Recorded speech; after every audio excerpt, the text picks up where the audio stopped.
Panting, huffing and puffing. Oh, give me 1 second, actually. Yeah, she's not on the. So we could do a real good job with the motion support thing here. Boom, boom, boom, boom.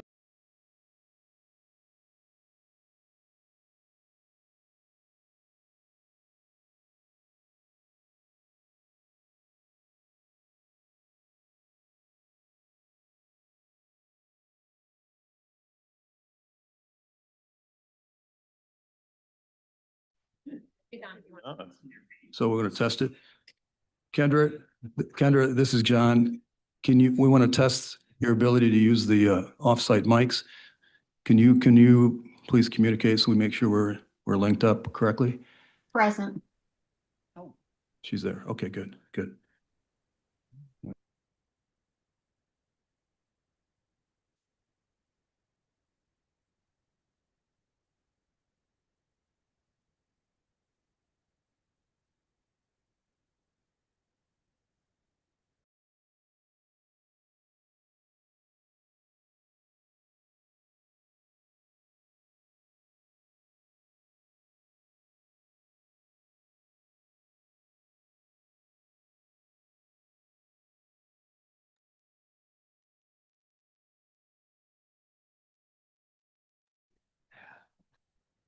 Okay, I'd call to order the Board of Commissioner meeting today, September 23rd. Please, Jim, will you open an invocation for us? Sure. Let us pray. Father in heaven, we give thanks for the beauty of the season. We give thanks for the badly needed rain that we received the last day or two. And we also give thanks for the life you've provided for us here in Ottawa County. We ask that you be with us as we begin our meeting of the Ottawa County Board of Commissioners. We pray for your wisdom, discernment, grace, and understanding as we conduct the people's business tonight. We are conscious of the responsibility we have as representatives of our communities. We pray our deliberations will be pleasing in your sight. We ask for your blessings for everyone present and viewing online this evening. And we also ask for your protection for our law enforcement officers and all other first responders. All this we ask in the name of your Son, our Savior, Jesus Christ. Amen. Amen. And please stand for the pledge. I pledge allegiance to the flag of the United States of America, to the republic for which it stands, one nation, under God, indivisible, with liberty and justice for all. So we're going to have a little different format a little bit tonight. Commissioner Wenzel is not able to attend, but her absence is in compliance with our board rules and the Open Meeting Act. So she will be able to participate and vote remotely. But Commissioner, we just need you to identify your location. Hudsonville, Michigan. Did you hear that? Can we? Hudsonville, Michigan. Okay. Thank you. So roll call, please. Mr. Barry, Here. Mr. Joritsma. Here. Mr. Zylstra, Here. Mr. Bonema, Here. Mr. Moss, Here. Mrs. Wenzel, Here. Mr. Teebles, Here. Mrs. Rhodey, Here. Mr. Kyers, Here. Mr. Bruger, here, and Mrs. Miedema. Here. Mr. Chair, we have a quorum. Thank you. Do we have correspondence to report? None from us. Okay, I need a motion to approve the, public comment. This is the first opportunity for public comment. Anyone like to address the board? Welcome to do so. We have one registered public comment. Just, if you would, just identify your name and where you live. Schneider and Hudsonville. Okay. Okay, so HR one, the big bill, has a number of issues that we're going to have to deal with locally at a community level. So very briefly to cover some of the things is it takes all of our money, it gives it to the rich, it takes all the money for healthcare and food, gives it to Excuse the me, rich, ma'am. it takes tax care. Excuse me. So, Excuse me. Well, can you just speak a little closer so we can all hear you? okay, Thank you. so this bill takes our tax money, it gives it to the rich, it takes food stamps and healthcare money, gives that to the rich, and it takes taxes we have not yet given in and takes that and gives it to the rich, all right? And so it's also going to take money from our public school funds and give it to private school kids so that their private schools are cheaper and defunds our public schools. It also does a number of other things, including it allows companies to pollute as much as they want and not have to pick it up. And if you get sick from, let's say, dirty water that has chemicals in it, you can't sue the companies then for your healthcare. They're not taking accountability for what they're doing. And so I've come here today because of these cuts. So December 2026, after the election, approximately $500 billion will be cut from Medicare. And that is due to the deficit that this causes. Because again, it's taking taxes we've not yet put into the system. And that deficit hits pay as you go. So then we'll have 1 in 4 nursing homes down. So the two things I thought I'd bring up today that we might have possible solutions for if we talk about them now. There's actually 3 if I get enough time. So the one thing is we could go through and we could, I know the water plants do not have enough energy or cost to superheat the water, but if we do that, we can actually break up a lot of the chemicals that would do harm to us. It won't do anything to like PFAS, which are forever chemicals, but there's a lot that could. If we were to go through the industrial parks, do a T-line, go like a coil around their heating area, the heat capacity pulls that off. It could superheat it without us costing any energy for us, okay? So we can do that. That's one thing. The other thing we can do is we can have these strip malls. They're not being used. Put in line to showers. You make the stores into a place where they could have a bed, and you have the long hallways. You could have that be very small lofts for foster kids because they won't have any place. If you donate 15 hours, then you get a free place to stay for helping the elderly. That could be something we could do. So when 1 in 4 nursing homes go down, we have something to do with that. We could also do something called the PA Plus program, where we allow the PAs to have additional training if they have at least 5 years of experience. And then we use those as triage areas at our fire stations. Why fire stations? Because here's the thing. When people can't afford their healthcare, they will go to ERs and all of our healthcare costs will go up. If you have ACA, right, this year, 50% increase already. Next year, it will go up for everybody for no extra value because of these cuts. So if we have this PA Plus program, if you have anything like vaccines, if you have an annual physical for, let's say, a job that you need, if you have UTIs, that's not going in our ERs. It's going to go there and we'll actually bleed less money. So I have other ideas if any of you guys want to talk to me, but these are a few things that are actually solutions to the possible problems that we're going to be seeing. Please do not use Flocks. Please do not use anything like that because it goes to the tech bros. They've also gutted our cybersecurity in half. So when we have a problem, we have to go to them. So thank you. Have a nice day. Anyone else like to make a public comment? Regina, do we have anybody online? Okay. So just how this is going to work now, every vote we take today needs to be by roll call, okay? All right, so we need a motion to approve the agenda. So moved. Okay, Mr. Chair, yes. I'd like to add a discussion item of the farms that are the top of the event to the agenda today. What's the discussion item? A discussion on farms are the top of the event scheduled for this week, Thursday evening. Are you making a motion to amend the agenda? Yes, I am. Or Discussion? So you know how I feel about making verbal motions at the board meeting? I'd be voting no for that reason. But the fact that we can bring it up in comments to highlight it, I think that's, but I would not support the motion for that reason. Allison? I would just argue that due to some things that were brought to our attention, that it's really imperative that our board has the understanding and is able to have a discussion about it as it actually relates to a county policy. And so I would really like to have the opportunity, as it was something that was brought forward recently and was not able to be put on the agenda prior to it being released. So, you want to say something? Well, I just was going to say, thank you. I'm not in favor of adding anything to the agenda myself, so I'll be voting no. Dustin, you want to do a roll call, please? Yes, sir. Mr. Moss, Yes. Mr. Kyers, No. Mr. Berry, No. Mr. Bonema, No. Mrs. Rhodey, Yes. Mr. Zylstra, Yes. Mrs. Wenzel, Yes.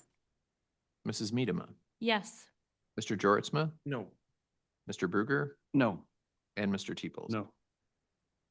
And the motion fails. Okay, so we need a motion, need a roll call on the approval of the agenda, please. A roll call on the approval of the agenda. Mrs. Rhodey, No. Mr. Bruger, Yes. Mr. Zylstra, Yes. Mr. Bonema, Yes. Mrs. Wenzel, No. Mrs. Miedema, No. Mr. Moss, Yes. Mr. Jortsma, Yes. Mr. Kyers, Yes. Mr. Berry, Yes. and Mr. Teeples. Yes. Motion passes. Okay, I need a motion to approve the consent resolutions, please. So moved. Support. Comment? Yes, I'd like to pull 7F.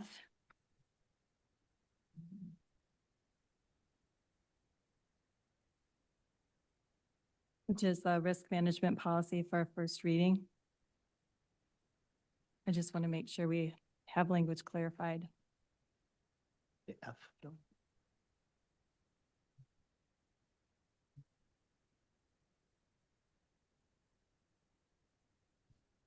All right, let's move that to 8E. Oh.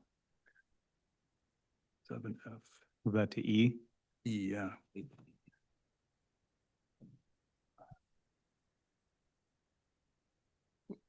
Where is that going, John? I Eight go to, excuse 8E? me, 8. H, We're right? going to move 7F to 8. H. E. That's what E. comes in after the Board of Commissioners appointments, D. right? Got it. Okay. Before we get to the administration stuff. Fair enough. Okay. Anything else? Okay, can you take a roll call on the consent resolutions, please? Yes, sir. Mr. Bonema, Yes. Mr. Jortsma, Yes. Mr. Bruger, Yes. Mrs. Medema, Yes. Mrs. Wenzel, Yes. Mr. Barry, Yes. Mrs. Rhodey, Yes. us, Yes. Mr. Zylstra, Yes. Mr. Kyers. Yes. And Mr. Teeples. Yes. Motion passes. Okay, now we're at section 8. Action items. Want me to read that one? from Sure, the- go ahead. Sure. From the Appointment Alignment Committee, the motion is to approve the board chairperson selection of Jack Vandermullen as recommended by the Appointment Alignment Committee to the Economic Development Corporation and Brownfield Authority director seat for the remainder of one term beginning immediately and ending December 31, 2025. Support. Comment?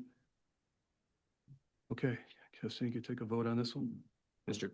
Excuse me, Mr. Kyers, Yes. Mr. Moss, Yes. Mrs. Medema, Yes. Mrs. Wenzel, Yes. Mr. Barry, Yes. Mr. Zylstra, Yes. Mr. Bruger, Yes. Mr. Bonema, Yes. Mrs. Rhodey, Yes. Mr. Jortsma, Yes. and Mr. Teeples. Yes.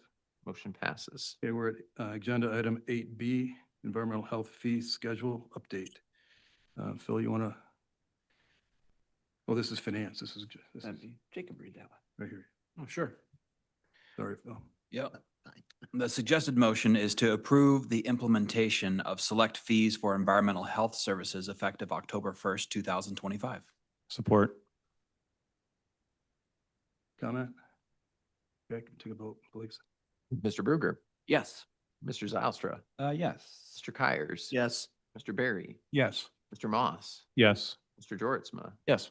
Mrs. Rhodey, Yes. Mrs. Medema, Yes. Mr. Bonema, Yes. Mrs. Wenzel, Yes. and Mr. Teeples. Yes. Motion passes. Okay, agenda item 8C, Board of Commissioner Canvassers appointment. Need a motion, please. I'll read it for you. The motion is to place into nomination the names of Lori Brucker and Jeannie Lutz, and to select one to fill the Republican Party appointment vacancy on the Board of County Canvassers beginning November 1, 2025 and ending October 31, 2029, four-year term. I'll second it. Comment? Okay, Justin, could you take that vote? Could we have a little discussion on that one? Sure, yeah. So I'm not overly familiar with that particular appointment. Just wondered if there was any other information on it. Yeah, I'm happy to share anything that that you would like. So I did include a memo to the board kind of covering a little bit of this, but the process is outlined in state statute, happens every off year, odd numbered year, essentially. We have a 4-member board of canvassers, 2 Republicans, 2 Democrats. And in the odd numbered years, a Republican and a Democrat are always up for nomination. So the law requires in counties where where there's more than one congressional district, it requires the congressional district committees to meet and to decide upon nominations. And actually, the law specifies 3, that they need to bring forward 3 nominations to you as the Board of Commissioners. then the Board of Commissioners chooses between those names. We had an interesting situation where both committees jointly, we have 3 congressional districts, obviously, only nominated 2. There was a lot of communication between our office and theirs, just trying to make sure that we got what we needed by deadlines and that they were familiar with the statutes. And so both parties actually submitted 2 names for nomination. The 2 incumbents are listed there, and they are, for this particular motion, Commissioner Moss, Lori Brucker, who is about a 35-year veteran county clerk. She was the county clerk in Newaygo County, retired to Ottawa County several years ago, but this has been what she has done in her free time, and I've been very grateful for that. But she's definitely a knowledgeable person when it comes to the processes of the Board of County Canvassers. The other incumbent is Jim Searles from Zealand, who has also been on the board for a number of years, a couple of years, has been very involved in the process, very committed to open public meetings of the Board of Canvassers. And they've both done a really great job. So historically, it's been our practice just to kind of clue you in, because we work so closely with them, and sort of give a recommendation from our side. But that is kind of a little bit of the backstory on that process, but I'm happy to answer any questions. And just for the record, when you were talking about Jim Searles, he would be the Democratic Party appointment vacancy. Yeah, correct, which is the next thing on the next agenda. item. Okay. Yeah. Okay.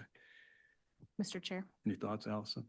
I appreciate the information that Clerk Roebuck shared with us tonight. I did do a little bit of checking on our 2 Republican nominees, and I'm thankful that they both were willing to have their names brought forward. It's my understanding that if it had just been up to the precincts covering Ottawa County, and when they discuss who they would like to have represented in this appointment, that Jeannie actually was the one that, if it had just been Ottawa County instead of like D3 and D4, all of them instead of just ours, that Jeannie would have been the pick. And I do know a little bit about her as someone that has definitely been one that has been very passionate and been on principle as far as it's regarding our elections to be audible and fair. And so just something to keep in mind. And I'm thankful that Lori has been serving and was willing to put her name forward again. Thank you. Any others, comments? So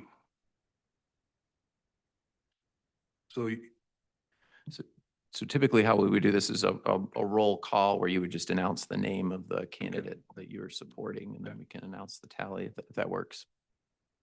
thank you. You bet, I- Mr. Oh, sorry. I guess I have one question. The person who was recommended was a county clerk, was that correct? Yeah, correct. And for For quite a years. number of years? That is correct. Okay. Do we have information on the background of Jeannie Lutz? So not a whole lot. She provided, I believe, the chair of the 3rd congressional district. Is that correct? Is that so yeah, I mean, there was not a lot of information provided on the nominees, and how it typically works is, I mean, even if it was only Ottawa County, they still would have had to have given, technically, they would have had to have given 3 names. 2 names is what was provided, so by both parties. So which district nominates doesn't actually matter. So technically, they could have all been nominated from one district or all from another district chair. I think the statute needs to be updated there to reflect representation from It does. the county where the canvassers actually do their work. Yeah. We would be very supportive of that. But both of these individuals live in the county. Yeah, correct. Yes. So Lori has lived in Georgetown Township for over 10 years. Jeannie obviously lives in, I think, Grand Haven Township. Okay. And In case my comment wasn't clear, the people who make the recommendations, what I'm saying is if it had just been the recommendation from the chair of District 3, The star would have been by Jeannie. I guess that's where I'm confused. Is the star a recommendation or is the star showing that's the incumbent, the current person who? Star indicates the recommendation from the county clerk's office. So Okay. that was based on the information that we provided thank to you you. in the memo. Thank you. Yeah, and that's just historically how that's been presented, I guess, to the board. I just commented, this is all post, redistricting, where Ottawa County was always its own, state senate district and, one congressional district. Now we've got about at least a third of the state is part of the Grand Rapids basic, district. But, yeah, we've got 3 congressmen for Ottawa County now. So it is probably quite different than previously. Well, as far as the recommendation goes, I'm gonna look to you, Justin, and be happy to vote for Lori. I'm ready to vote. All right, can you take a roll call? Yes, sir. Mr. Zylstra, Lori Breiker, Mr. Bruger, Lori Bruker. Mr. Jorisma, Lori Bruker. Mr. Kyers, Sorry, Brooker. Mr. Barry, I'm going to follow the Dutchman's pronunciation, Lori Bruker. Mrs. Miedema, Jeannie Lutz. Mr. Bonema, Lori Bruker. Mrs. Rhodey, Jeannie Lutz. Mr. Moss, Jeannie Lutz. Mrs. Wenzel, Jeannie Lutz. and Mr. Teeples. Lori Brooker. Bruker is confirmed. Okay, the next item, 8D. Somebody want to read a motion on that? To place in a nomination the names of James Searles, Thomas Barker, and to fill one Democratic Party appointment vacancy on the Board of County Canvassers beginning November 1, 2025 and ending October 31, 2029, 4-year term. I'll second that. Comments? Same questions. So do we have, so recommendation, so James has served before and Yeah, correct. He has been on our board officially since, I believe, 2021. He served in a backup capacity as well. We seek backups from the party chairs as well at times where we need them for a quorum, and they go through the same training process. And so Jim served previously to 2021 in that role, and then was appointed officially in 2021 to serve on the board. And he's chaired the board in 2022 as well. great. Okay, the vote? Yes, sir. Mr. Barry, James Searles. Mr. Jorisma, James Searles. Mr. Zylstra, James Searles. Mr. Bonema, James Searles. Mr. Moss, James Searles. Mrs. Wenzel, James Searles. Mr. Teeples, James Searles. Mrs. Rhodey, James Searles. Mr. Kyers, James Searles. Mr. Bruger, Jim Searles. Mrs. Miedema. James Searles. All right, Mr. Searles is appointed. Okay, we're going to go back now to what was previously 7F, the appointment to boards and commission policy. Need a motion? Motion to approve the revised risk management policy for a first reading. I'll support. Oh, go ahead, Allison. Okay. Second. Sylvia, want to help us with this? Yes, so it looks like we don't have the correct wording based on our Planning and Policy Committee meeting. Looking at the minutes of that and just from memory, we had voted to leave the first sentence as originally written. And it's been struck in what's in the packet. And I think it's also been struck in what was provided to us as an updated version. So I just want to make sure that we're actually working from the correct version. So I'm not sure if we should consider this our first reading, as the public doesn't really have a clean copy of what we're actually considering tonight. So I would vote to table this until the next, or motion to table this until the next meeting so we can ensure that we have a clean copy. I would support that and so we can have discussion. Well, we, Need to table it because So, No discussion. so there's a motion to table it. And when that happens, there's no discussion. Okay. Right? So we go right directly to it. Correct. Mr. If I may ask a clarifying question. You think these sections in red or the corrections are not correct, is what was discussed in committee? Yes.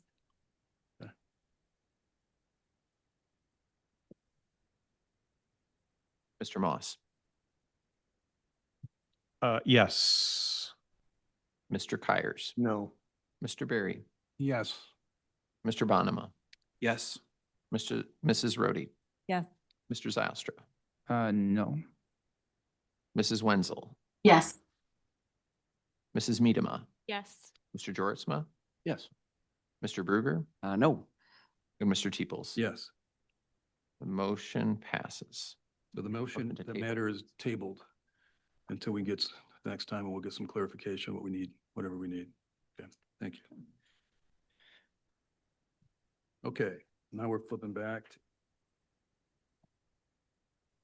From the administration, it's the county administrator employment contract. Patrick Waterman's approval of his contract. Doug, you want to, I need a motion to approve his employment contract. And then we'll second it. Did you want me to make the motion as well? Make a motion to approve first and then. Sure, we'll- so I'll make a motion to approve the county administrator's employment agreement. And I'll second it. Okay. Doug, it's all yours. So I appreciate that, John. I think all of us have a piece of paper in front of us. There is a amendment to Exhibit A, responsibilities and duties in Section 2, and let me read the replacement language. The county administrator shall supervise the operation and performance of all county departments and department heads, except elected officials and their officers, and with the approval of the board, appoint and remove all heads of departments other than elected officials. Section 3, the replacement language reads, the county administrator shall coordinate the various activities of the county and unify the management of its affairs, including but not limited to organizing the collective bargaining activities of all county-funded operations. So those are the two changes to Exhibit A. So you're making a motion to amend? Yes. Do you have a second on his motion to amend? I'll second that. Okay, comments on his motion to amend? Just quick question, just on the process. So this would just replace number 2 and number 3 with this. Right, that overrides the language of 2 and 3. Okay, all right. Is it possible to also talk about a different number on here, or is that not going to be very clean then? So if we could maybe vote on this amendment, and then we can add any other amendments you may have. Does that sound fair? It does. Okay, Justin? Could I just hear Oh, like Joe. the background, I guess? I mean, I can read it, but I just saw it, so. So the way I understand this is basically the same language that was in the John Gibbs contract and prior to that, the Shea contract, and kind of mirrors what Gary's contract says as well. So just make sure we have uniformity and kind of consistency as we go forward. I'm not sure this is the same language, so. In 3, I think there's an addition. Maybe John can talk about the addition after unify the management of its affairs. But that's the only, Number 2 is a direct quote from Shea Gibbs and Gary Roseman's contract. That's identical. Number 3, where it's been changed, is the information about organizing collective bargaining. So from what I understand, Gary, you could address this. The administrator has always coordinated the various collective bargaining processes. So there's an oversight about what's going on so that everybody kind of understands that. And it's just to clarify that this administrator is going to be involved in that process. That's all that is. The first one, I don't know if I agree. I don't think that was the language in Gibbs' contract. I remember there was a lot of discussion about this. I guess what I'm wondering is how does a county administrator appoint and remove heads of departments with the approval of the board? What does that mean? Yeah, that's a great point. And that's I mean, that's an excellent point, but that's, but then that, has been in those contracts. So this. Well, I'm asking what the it Gibbs means. Contract, and that is word for word. Yeah. And I did talk to Commissioner Meadham about the formulation of that contract, and she, said that that mirrored the Shea contract. And, there was no discussion in January 23 about this aspect, so. Just, we had a discussion, but those were not my words. I'm So sorry, we had a great discussion, but those weren't, I would just Am- prefer that you just speak for yourself. Sorry, Thank you. what did I say that mischaracterized? Well, I had told you earlier that I hadn't had a chance to look at Shays or Gibbs, but I appreciated the work that you were doing on this. So all I'm asking is that Okay, you I just speak had. for I thought yourself you and not you for had- my own words. You had said that the Gibbs contract was the same as the Shays contract, but maybe I missed I definitely wanted to look at both of Okay, them, yes. apologies then. Thank you. Yeah. I, I definitely followed Shea and Gibbs, and Gary Roseman's language is identical. And so this is just bringing that concept in to clarify, because this issue got to be more than it needed to be. And so just bring the contract language back that's been accepted as this county for a long time. But I guess my question remains is what does that look like? I'm just curious. Yeah, I don't, you know what? So Because I remember we changed it with Gibbs later. you and there was changed a it whole with bunch of Wetmore. feedback or. Where you changed it was with in Wetmore, Wetmore. yeah. You took it away, right? Yeah.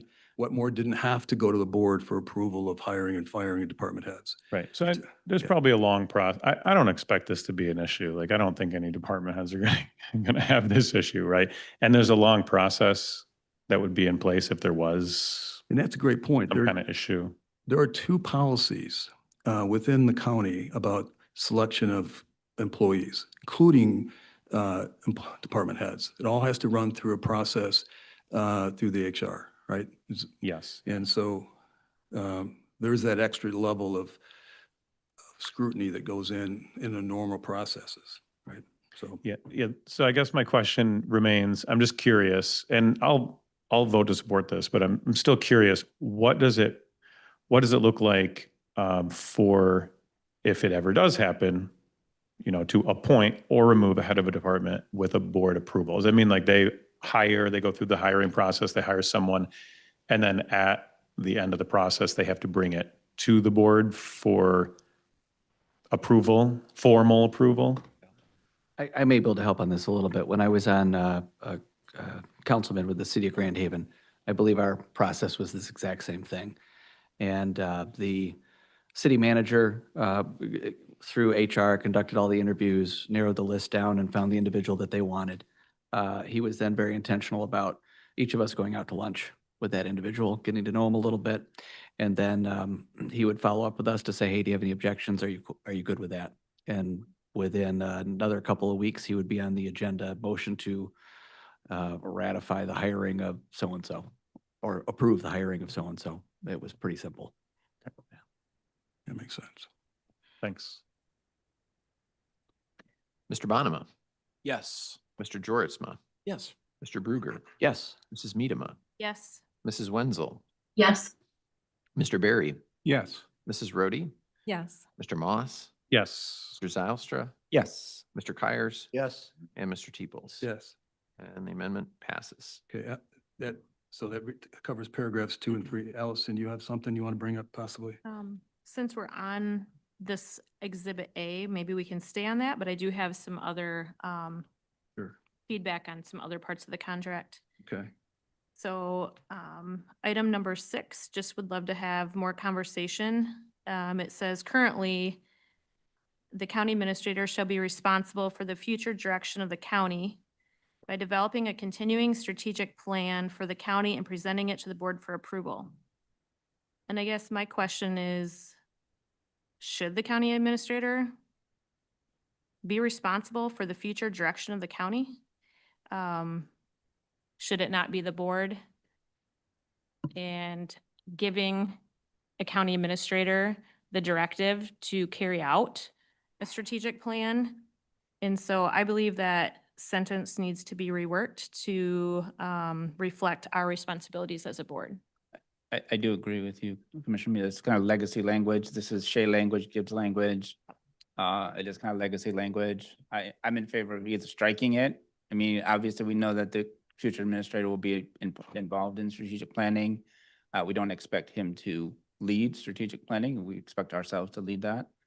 So whether we work it or strike it. I have a language suggestion. Yeah. We could do something like, the county administrator shall be responsible for facilitating the creation of a strategic plan for the county in collaboration with the Board of Commissioners. Did you write that down? Support. Did you write it down? I'm trying. I hope someone got it. Because that, I You think, can try to say it again. I got three words in. The county administrator shall be responsible for facilitating the creation of a county strategic plan or a strategic plan for the county in collaboration with the Board of Commissioners. Second. Rachel, did you get that? Rachel Sanchez? I did. You did? Okay. Justin got it. All right. I was gonna say Justin's the one. Brad, didn't I? No, I mean, that's the right Good to see question to you. ask. She normally, That's that's good. my dad. It's a second on Sylvia's suggested amendment to paragraph 6. Was Jim. But Jim Jim seconded did? it. Okay. Any other I like it That's great. personally. Anybody else have any thoughts? Good. All right, let's take a vote on that amendment for paragraph 6. So that was a proposed amendment, motion by Commissioner Miedema. Rhodey. think by Oh, Rhodey. Rhodey and then Barry. Oh, I'm sorry. Oh. Okay. Yep. Idea by. I just brought up the Miedema, idea, but I Miedema. didn't make the motion. Motion by. I'll give you credit for the. Sure. Two. Kudos, right? Mr. Kyers, Yes. Mr. Moss, Yes. Mrs. Miedema, Yes. Mrs. Wenzel, Yes. Mr. Barry, Yes. Mr. Zylstra, Yes. Mr. Bruger, Yes. Mr. Bonema, Yes. Mrs. Rhodey, Yes. Mr. Georgezma, Yes. Mr. Teeples. Motion passes. Okay. Can we move on to the next? Joe? Sure, I have one possible addition, so maybe a number 9 on here.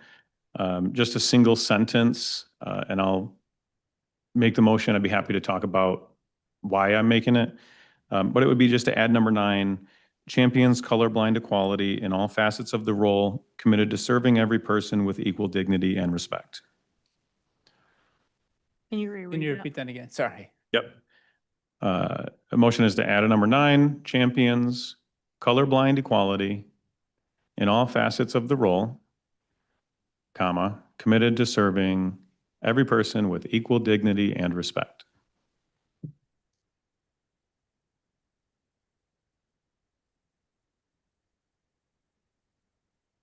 I don't hear a second. I'll second it. Somebody second it? I did. Nelson? Okay. So the reason I bring it is just for clarity on the role.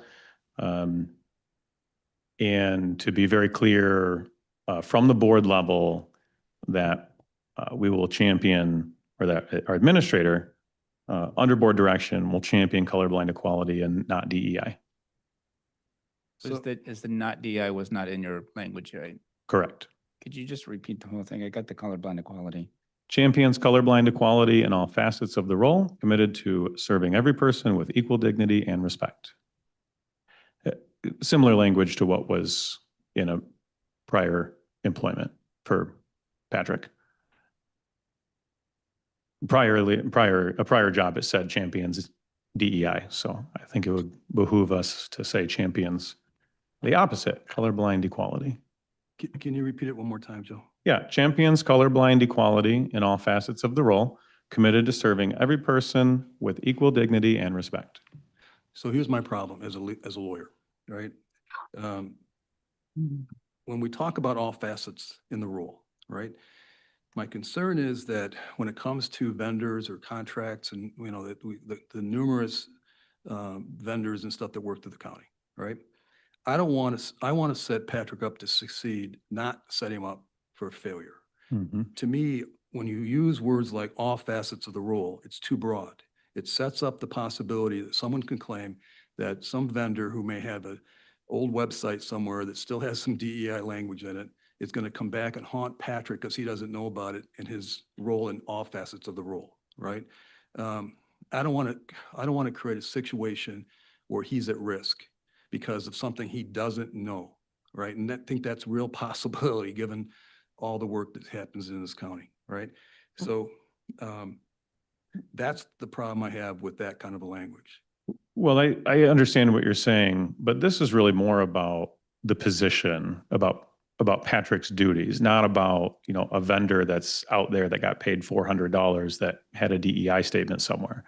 I think if we can provide crystal clarity from the top down that, you know, we're looking for colorblind equality, which is the law, that will actually help Patrick and also help everybody in the county know just in general which direction we're going.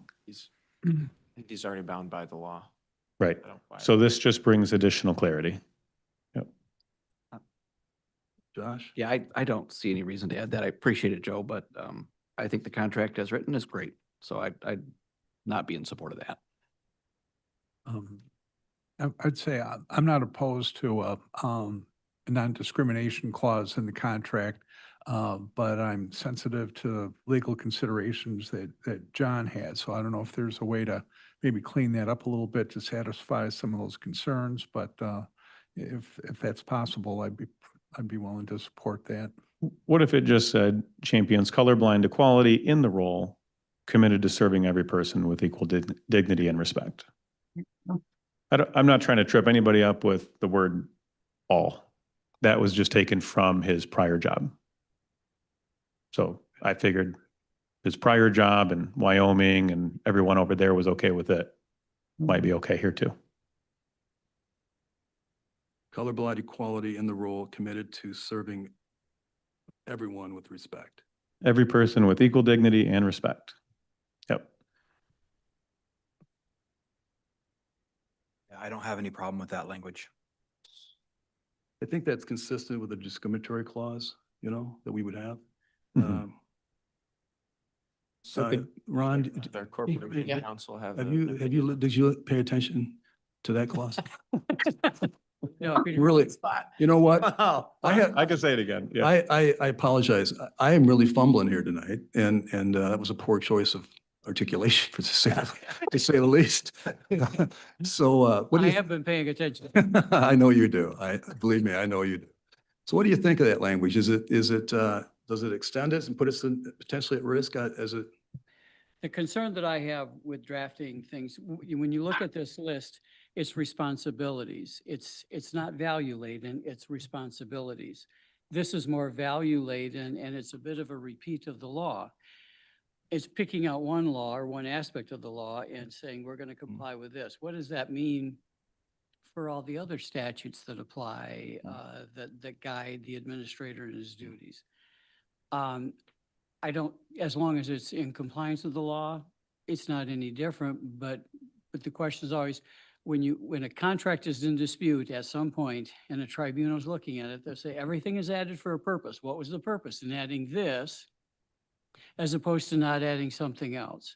So it invites a tribunal to try and read something in. That's always my concern with adding things that, well, everybody agrees, but it might catch us later. Yeah, that's a great point. I could add clarity.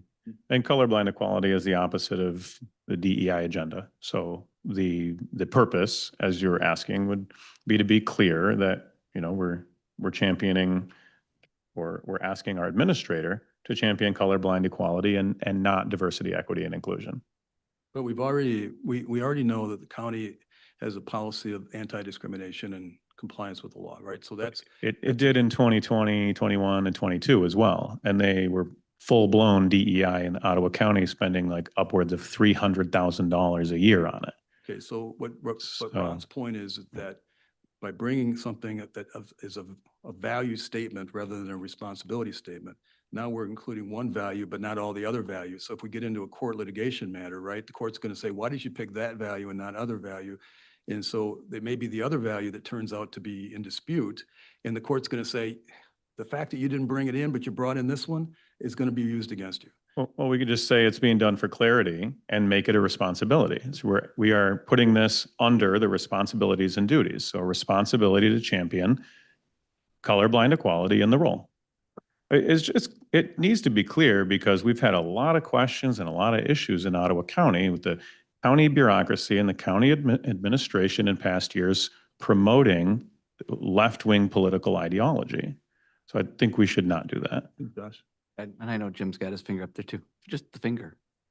The pointer finger, to be clear. Never mind. I actually, after I said I wasn't in favor of it, I was just listening and thought, okay, maybe it's not that bad. And then Ron spoke and talked about how we're adding a value statement. Sorry, Joe. And this is tasks and responsibilities in this section, and it's not a value statement thing. So I'm definitely not in favor of it. Jim? In my experience as a realtor, listing agreements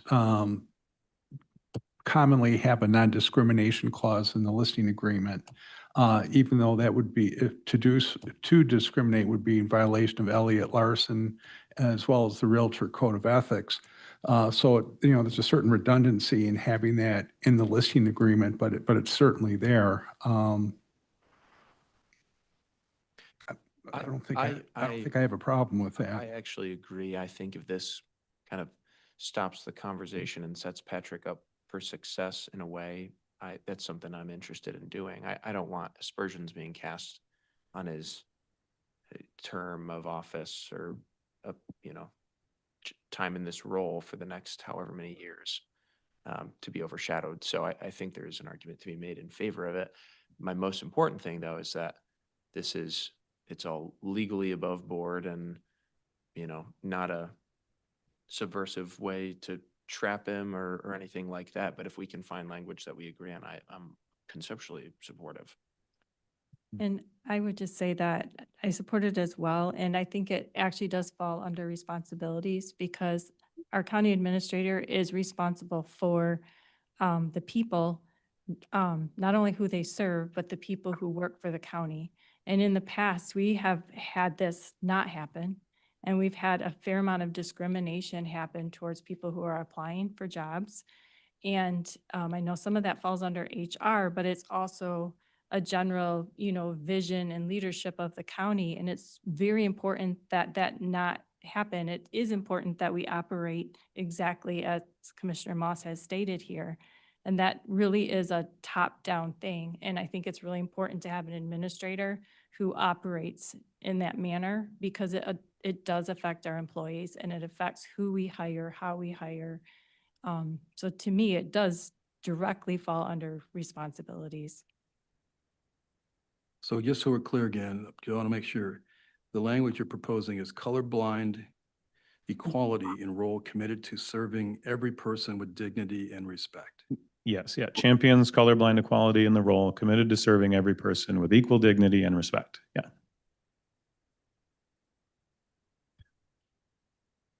Try to Since keep I it. deferred to you, Ron. It's not an illegal statement, I'll say that. All right. So, I mean, if there's general consensus in favor of it and it's not an illegal statement. Ron, are you conceding that this is acceptable? I hate to put you on the spot, but So That's why he's paid the big bucks. that's why you paid the big bucks. So here again, putting on my lawyer hat on, right? And I don't want to get I'm sensitive to Ron's point on litigation. Been there enough times. And so when we talk about just the language, serving every person with equal dignity and respect, right? Mhm. Then what happens is somebody claims that you didn't treat me the same, exactly the same as somebody else, right? Somehow you looked at me cross-eyed versus you didn't look at that guy cross-eyed, right?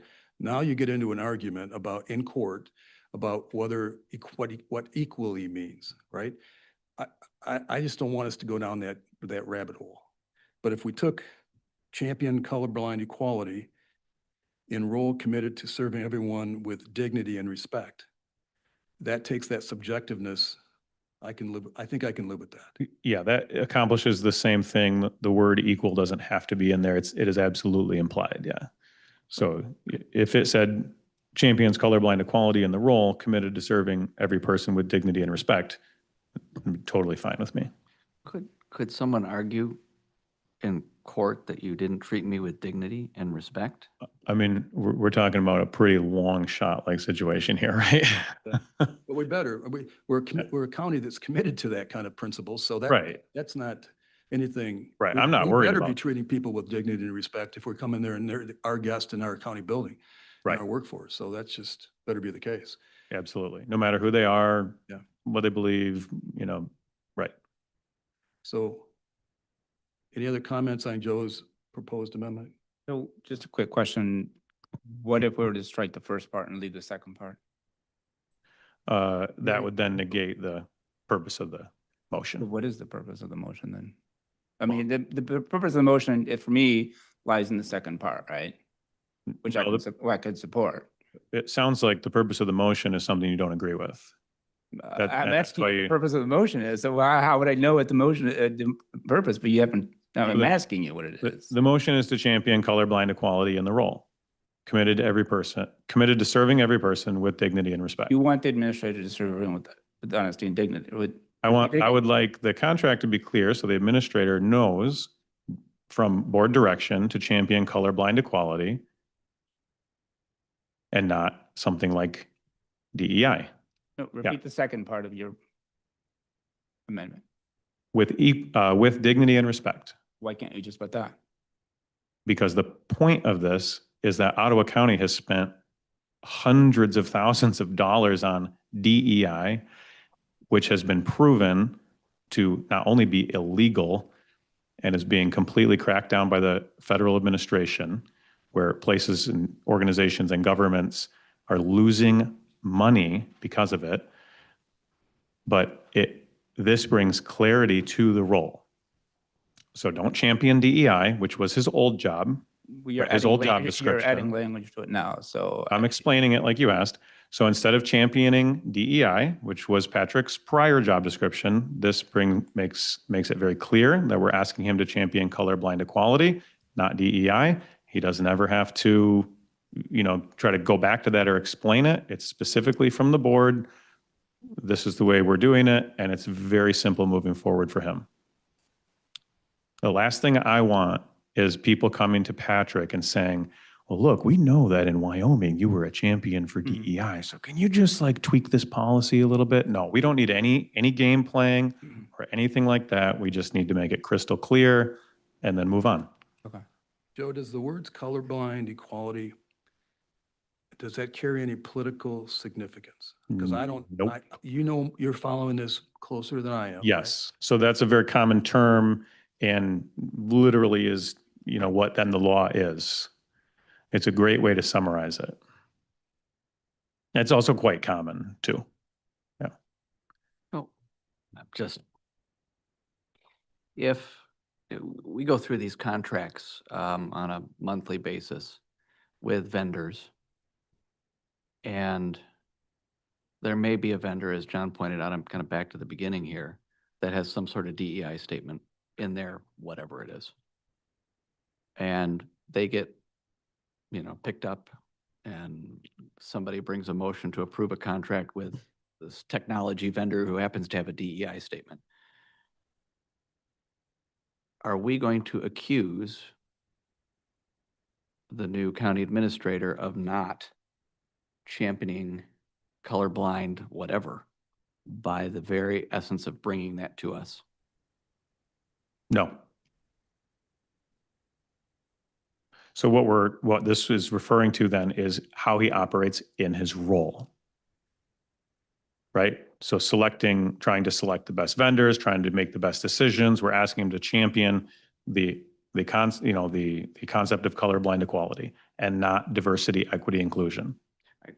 I get that, but we've had in the last 9 months, we've had various contracts brought before us, and I'm looking at Sylvia. She's a hawk for finding DEI statements somewhere in some document.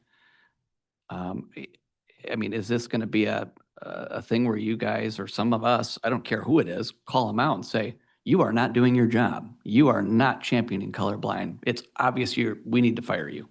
So I would say no, that shouldn't happen, because with this being set as a standard, then anything that does come up, it should be proactive, right? If he has a question, he should go to the board chair. If Commissioner Rohde finds something in a contract or a major concern, she should go to administration or board chair, right? This is the overall direction of championing colorblind equality in the role.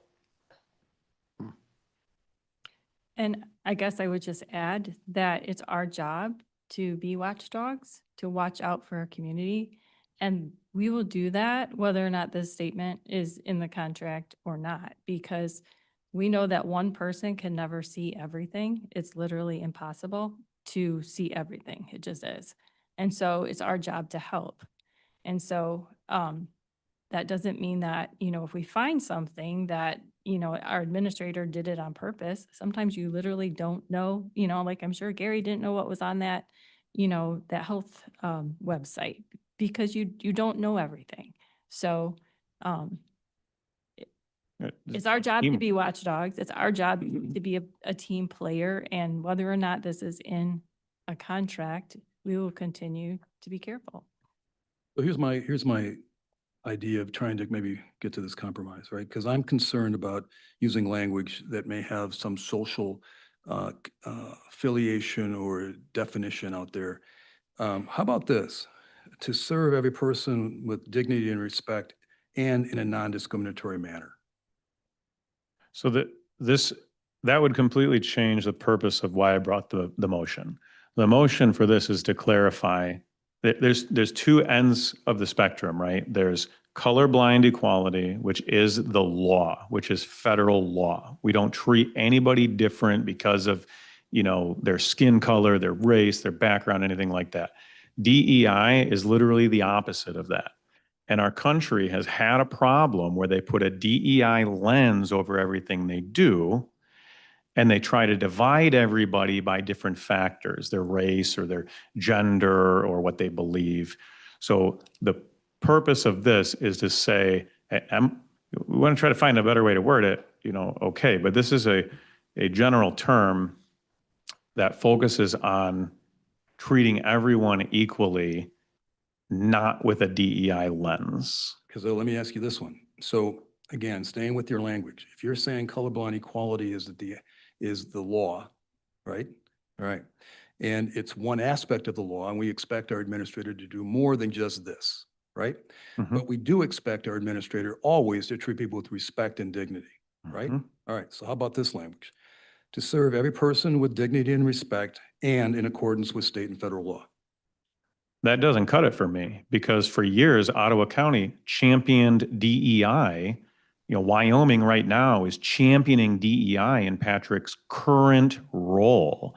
I don't think that we should set him up in any other way except to say that we're not doing that. I think that would be very helpful for Patrick to be clear that we're not going to do that. I'm struggling with this even more now. Sorry, Joe. I have no interest in this board directing Patrick to reinstitute DEI and to bring it back. No plans to do that. He answers at the direction of the board. Right, so we should be extremely clear up front so this doesn't become an issue down the line. Let's just set the standard that we're not doing it and call it good. That way, everybody comes to the table, works as a team. I wish I could trust you guys on that, but I've seen you rip apart staff over the last 9 months over this stuff, so I just can't do it. Sorry. Well, we're not trying to rip apart staff. We're trying to highlight issues that we find and bring the issues forward. If it's something that is coming out of the far left or it's some sort of political issue, right? Like Allison brought up Farms of the Tapas because of one of these types of issues, right? So we're trying to be, I'm trying to be proactive where Patrick is coming from a situation where his current role says that he is to champion diversity, equity, and inclusion. I think we should do something different and have him champion colorblind equality and call it good. I think that's very simple. I'm thinking still back at what Commissioner Rhodey said about how there's a history of discrimination in Ottawa County. The only thing that I can remember was the Epperson-Kimball case, where our administrator went through a process to hire an assistant and went against everybody's recommendation from the interview committee to hire somebody that was far younger. And that resulted in litigation against the county that we lost.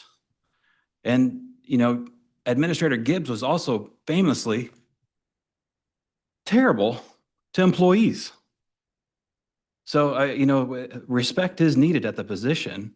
We've never had that problem with Patrick Waterman. I don't see any way that he's been championing DEI in Wyoming either. He's talked about that as well. You keep insinuating that he has.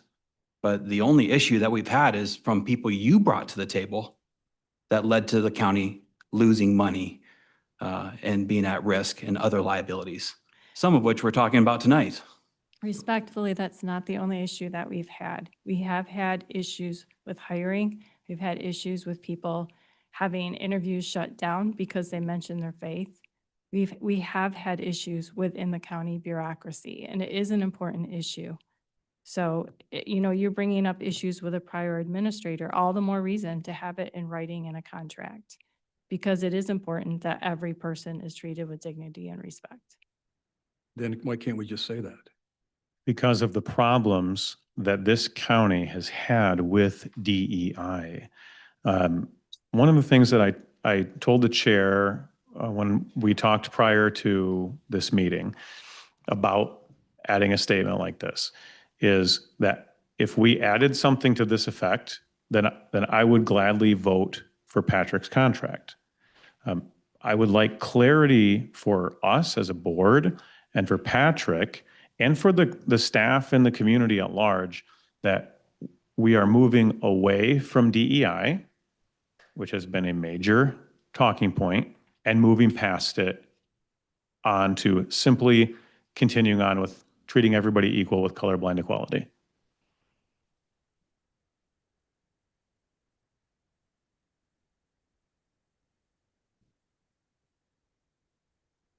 We vote.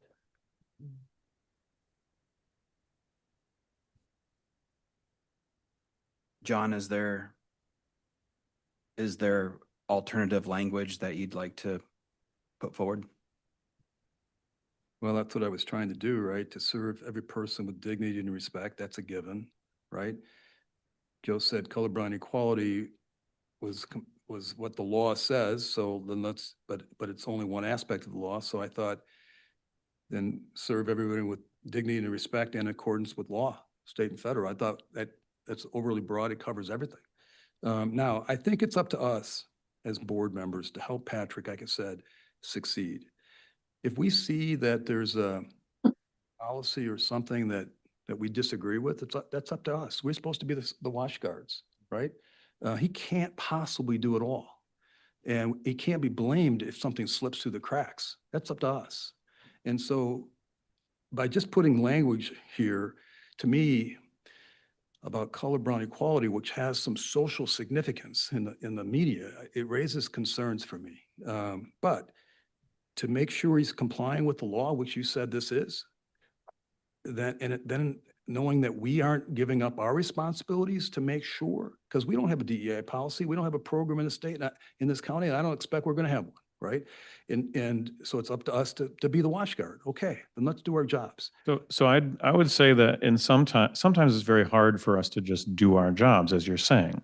Commissioner Miedema brought forward an issue that I believe you're well aware of that should have been discussed tonight, and the board voted not to discuss it. And it's a social issue. Why didn't she bring it up before the meeting? Why did she wait to do the meeting? It was brought up before the meeting, is my understanding. I know it was brought to administration. I know it was emailed to the chair. Right? I wasn't the person who was bringing the issue. I'm just highlighting. She brought it to you ahead of time. No. Commissioner Miedema, did you bring that issue to the chair ahead of time? Am I wrong? The chair is aware of the concerns that I brought forward. But you never asked to put it on the agenda? That is correct. You did, right, Not prior to today. tonight. Right. Right. And so sometimes when you have an opportunity to talk to different people and you work through some different things, sometimes you don't have time prior to the evening. So sometimes you're trying to solve different things in different ways, right? No, I understand, but I And think, so- oh, I'm sorry, go ahead. I'm just saying there's a vendor that the county's working with that's doing drag shows for kids. We're not going to go Right? into that. We're not going into that discussion. Well, I know we're not going into that discussion because you don't want to. It's So not. you see where I have an issue where I'd like to have clarity going into this hire. All right. I would, if John's making a motion to amend it, I would second it. Well, I If wasn't not, I, making a motion. I was just proposing. I appreciate your willingness to compromise, and I would vote in favor of what you proposed, John. I'll just state that. So I'd say it's a very simple statement. No one's trying to play any gotcha games. No one's trying to pull anything. What I would like the board to do, this is my request, is that we just ask Patrick to leave a place where he was required by his job description to champion DEI, move to Ottawa County where he will champion colorblind equality. That's all. I do have a friendly amendment, possibly, to your language. And that would be to champion colorblind equality in compliance with the law, Sure. committed to serving every person with dignity and respect. I think that says the same thing. I mean, I appreciate that, but I don't know if it changes anything. It's just flipping the words around, but it's, We're saying according to the law, so no one can come back and say, make some vague claim. I would just say with all due respect, John, when I was listening, I guess to your statement, mhm. I thought that what Commissioner Rhodey just did a friendly amendment to a suggestion. I thought from what I've been hearing you speaking is that was your main concern. And so I What's that? What's that? was making sure that the language was with the law and that there wouldn't be any issues. And so I thought that by her recommendation right now, that might be something you Yeah, the would. problem I'm having is with the word colorblind equality, because I think it brings social issues into this discussion that I can't, It doesn't bring social issues in. We are a Equality. county that handles all kinds of issues, right?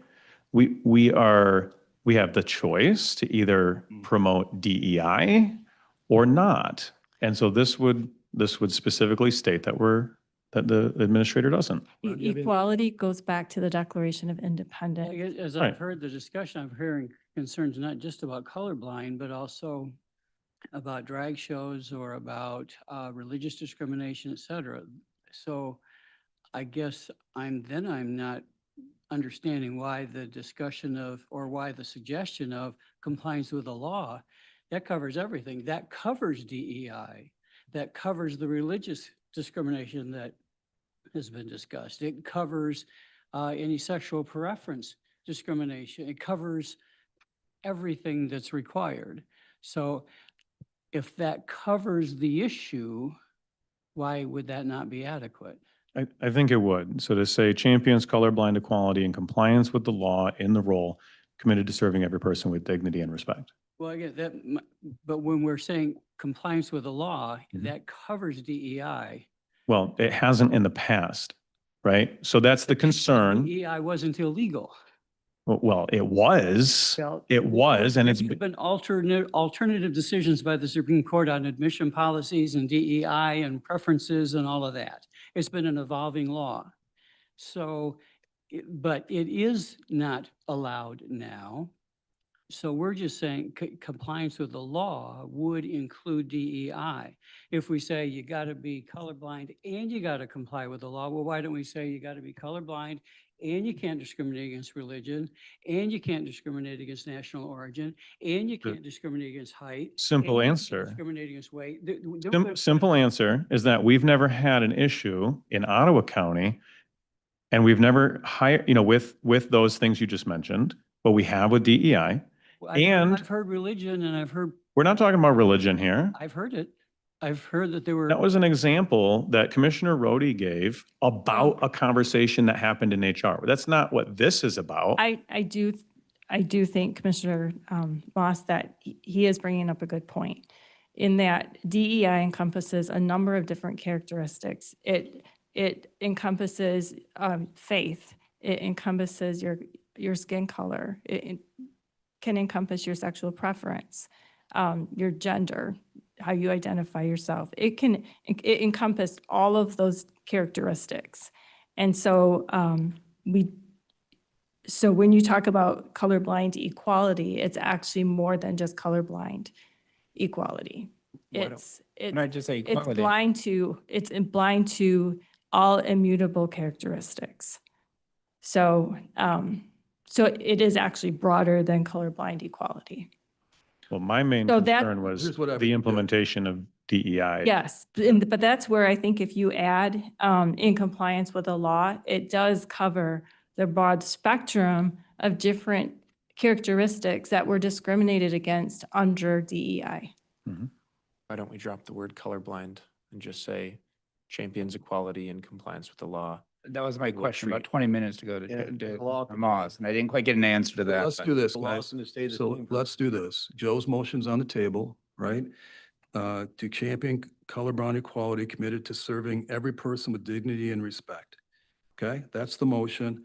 Let's take a vote on that, and then we'll come I- back I- and then amend it if somebody wants to make another amendment. So Justin, you take a roll call on that one. Yes, sir. Mr. Bruger, No. Mr. Zylstra, No. Mr. Kyers. No. Mr. Barry, No. Mr. Moss, Yes. Mr. Joritsma. No. Mrs. Rhodey, Yes. Mrs. Medema, Yes. Mr. Bonema, No. Mrs. Wenzel, Yes. and Mr. Teeples. No. Motion fails. Okay, so I would bring a motion that it would say to serve every person with dignity and respect in accordance with state and federal law. I'll second it. Question, how does that address DEI? You just said it's a state But you're arguing a moot point at this point. Is it a moot point? I'm just wondering. Yes, it is. The only one bringing up DEI is you. Don't get this. I've told you this before, Joe. It's a red herring issue because it's not an issue for this board, but it is to you. Well, it's a Right. significant issue that the entire country is still dealing with, that Right. there's tons of lawsuits over right now. I mean, just trying to provide clarity. Why don't we take a The vote? law covers that. Justin, can you take a roll call on my motion? What was the motion again? It says to serve every person with dignity and respect in accordance with state and federal law.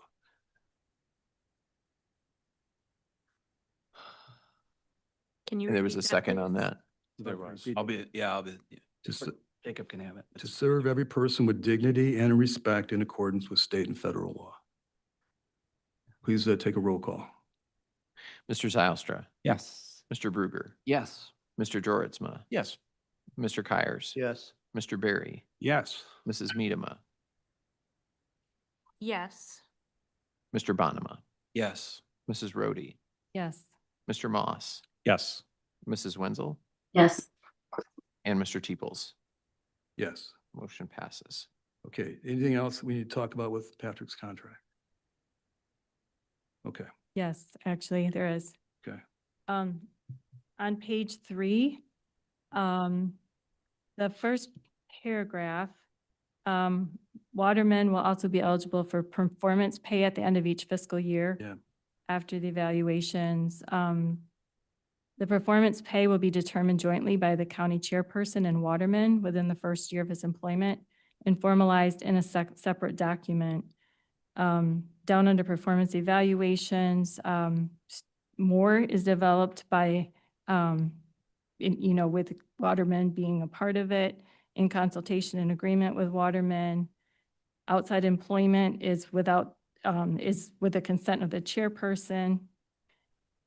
So I guess what I'm pointing out here is a couple things. One is there's a number of decisions here that are between the board chair and Patrick Waterman and not involving decision-making by the entire board. And I disagree with that fundamentally. I think those decisions should be made by the entire board because otherwise it could be, hey, why don't you do this? And then we'll reward you, once it comes to performance pay. I just don't like the scenario that sets up. I think that there should be accountability for those financial decisions, and those should be full board decisions. I also don't like, when we are responsible for oversight of a administrator, I'm not sure that the administrator should have quite this much input in all of these decisions about their position. I think those are, again, board decisions. Also, I noted the other day, the governor of the state of Michigan makes $160,000. And this position is paying $230,000. And I completely understand that this is, the going rate for county administrators. And this is a ballpark of what county administrators make. But I don't think that we need to keep bumping, that up on the backs of our taxpayers. And so I'm very opposed to an unaccountable performance pay that the full board does not, have any say in, and I don't think it's necessary. So let me address some of that, because Patrick was really concerned about what criteria we were going to expect from him as well, right? He was, and I told Joe, yeah, I think I did. I talked with Sony, how I explained it to Patrick. I said, look, right now the board hasn't sat down and actually worked out what we expect you to really do, other than the general responsibility list, right? And what I would see is that the end of the year, next year, when we do the evaluations, I would be, whoever the chairperson is, would be, I would expect that he would ask every commissioner to set forth what you personally think should be the expectations of your administrator, right? Then I would see that all those ideas would be put on a piece of paper, and so that everybody can see it, everybody would see it, right? And see if there's a common set of themes in there that we can give direction to the administrator going forward. Now, the problem is you can do that year two, because we've all gotten together, at least at that time, if not before, but probably may not happen year one. But I said to Patrick, look, knowing you, because you always ask, what does the board want me to do? Knowing your nature, you're going to be asking that our board throughout the next year, tell me what you want, right? Besides strategic planning. That's what you're going to be doing. So over the next year, I anticipated that we would all get together and set forth some criteria for him, some direction for him, right? From which to evaluate his performance. I think that's only fair. But I didn't see it happening. I said to him, I can't offer those right now because I don't know what those are, right? But to your point, Sylvia, that line about performance pay will be determined jointly by the chairperson, I'll add in there in consultation with the board, because I would never unilaterally do any of that. That goes against my whole nature, right? So we can bring in consultation with the board to set those performance pay standards, period. So I would be happy to add that in there. So I guess, what about this as a motion? I won't make it. I'll ask what you think. So instead of saying his performance pay will be determined jointly by the county chairperson and waterman, why don't we just say it will be determined by the county board?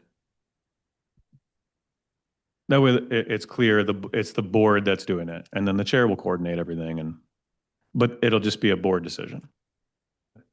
I'm just perfectly fine with that. What do you guys think?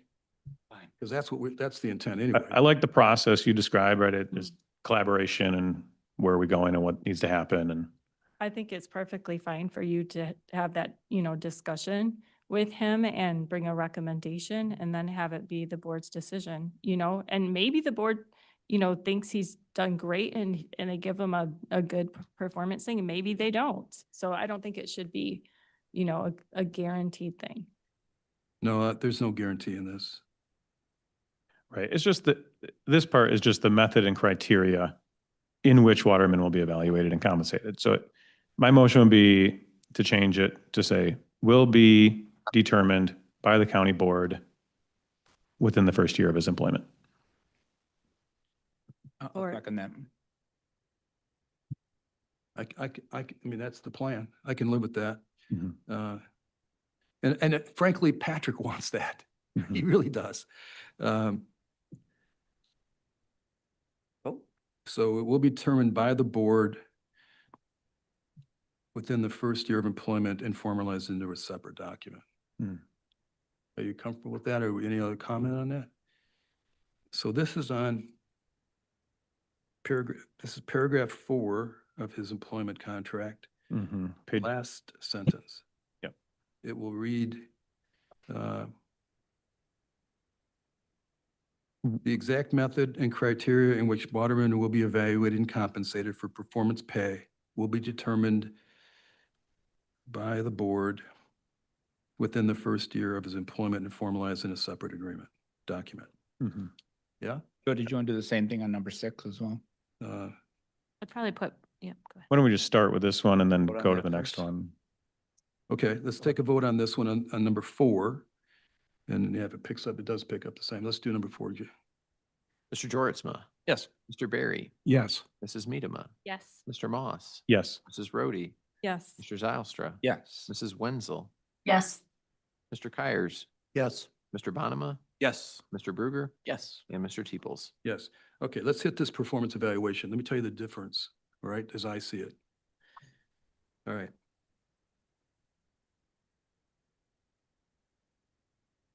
I mean, I've been through these enough times with enough executives to try to understand.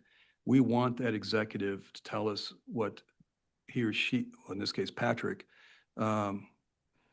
expects of himself and also expects from the board.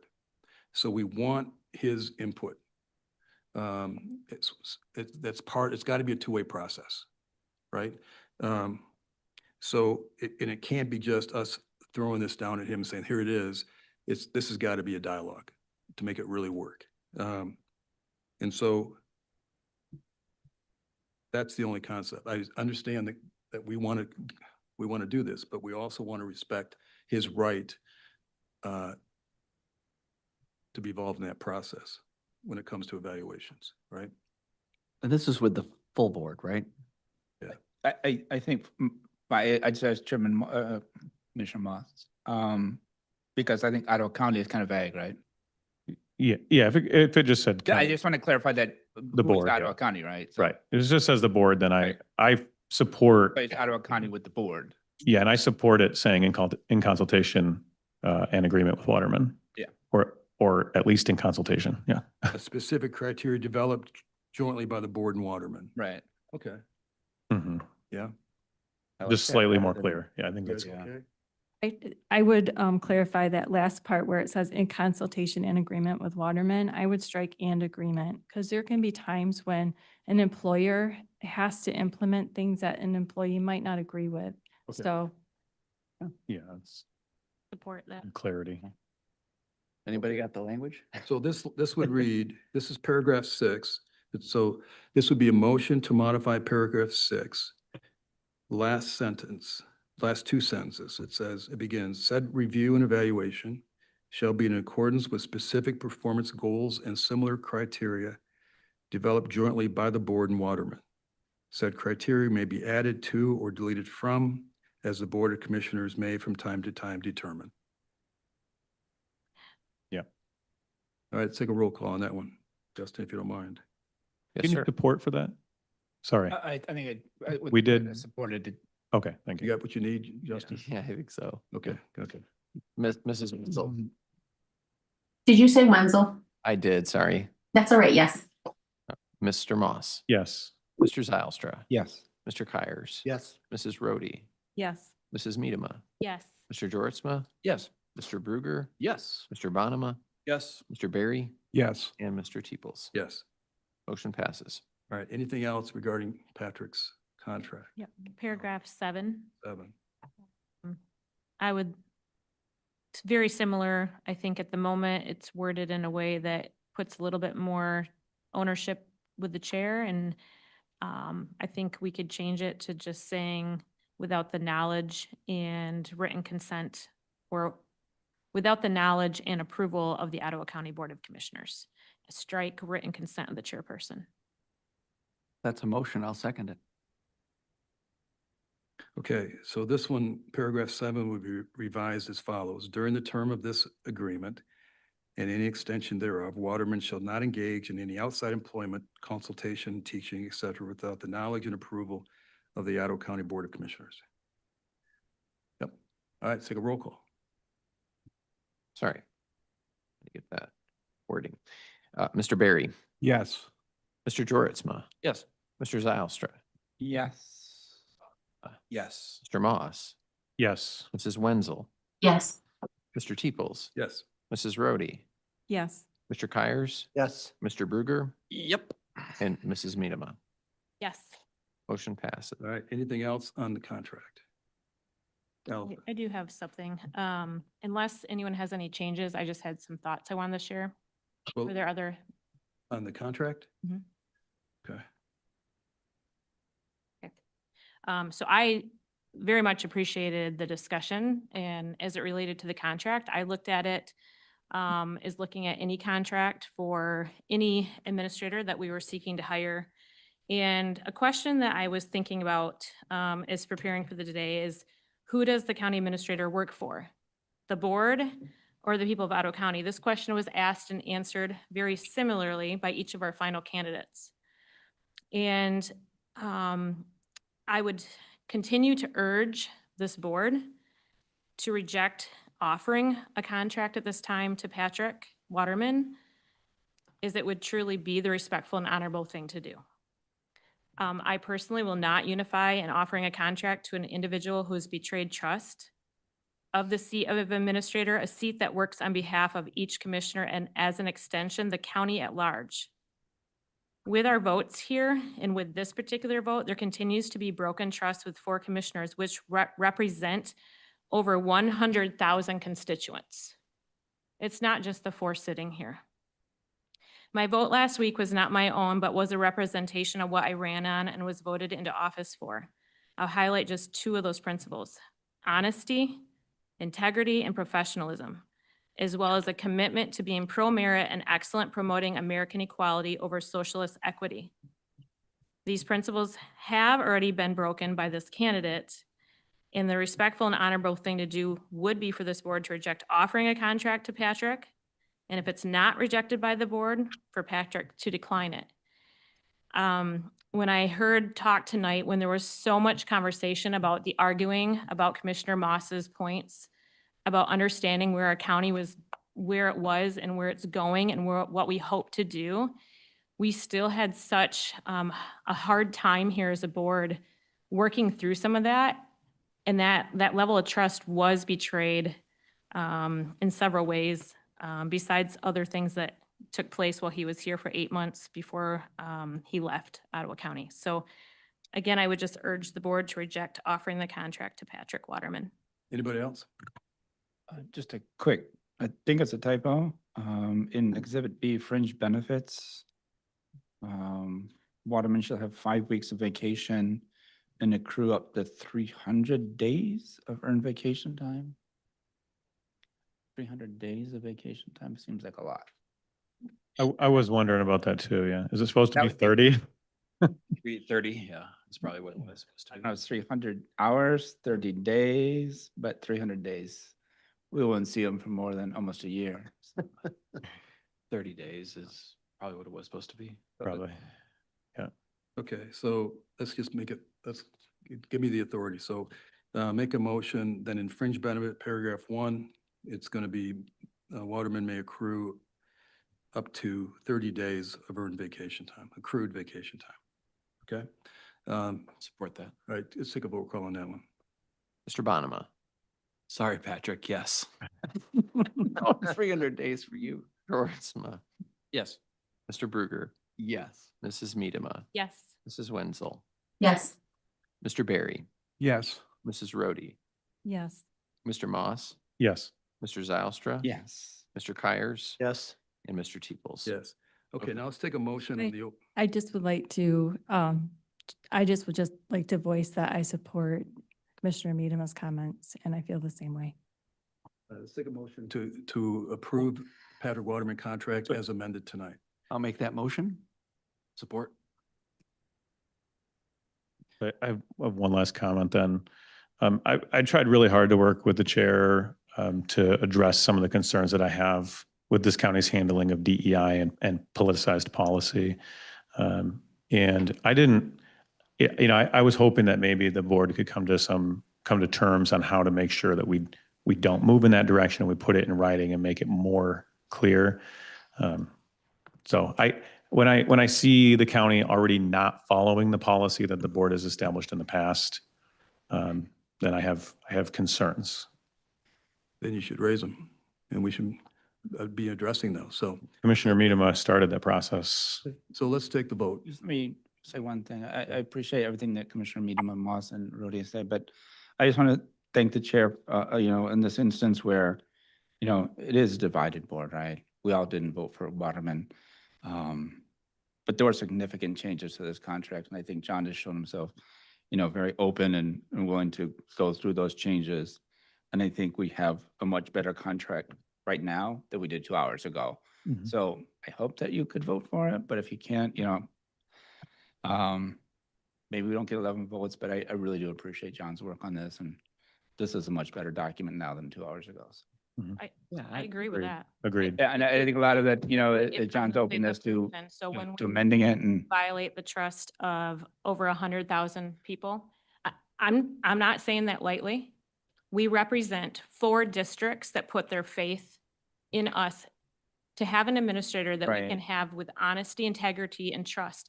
And when I look at the process that we went through, I believe that the entire process was a sham.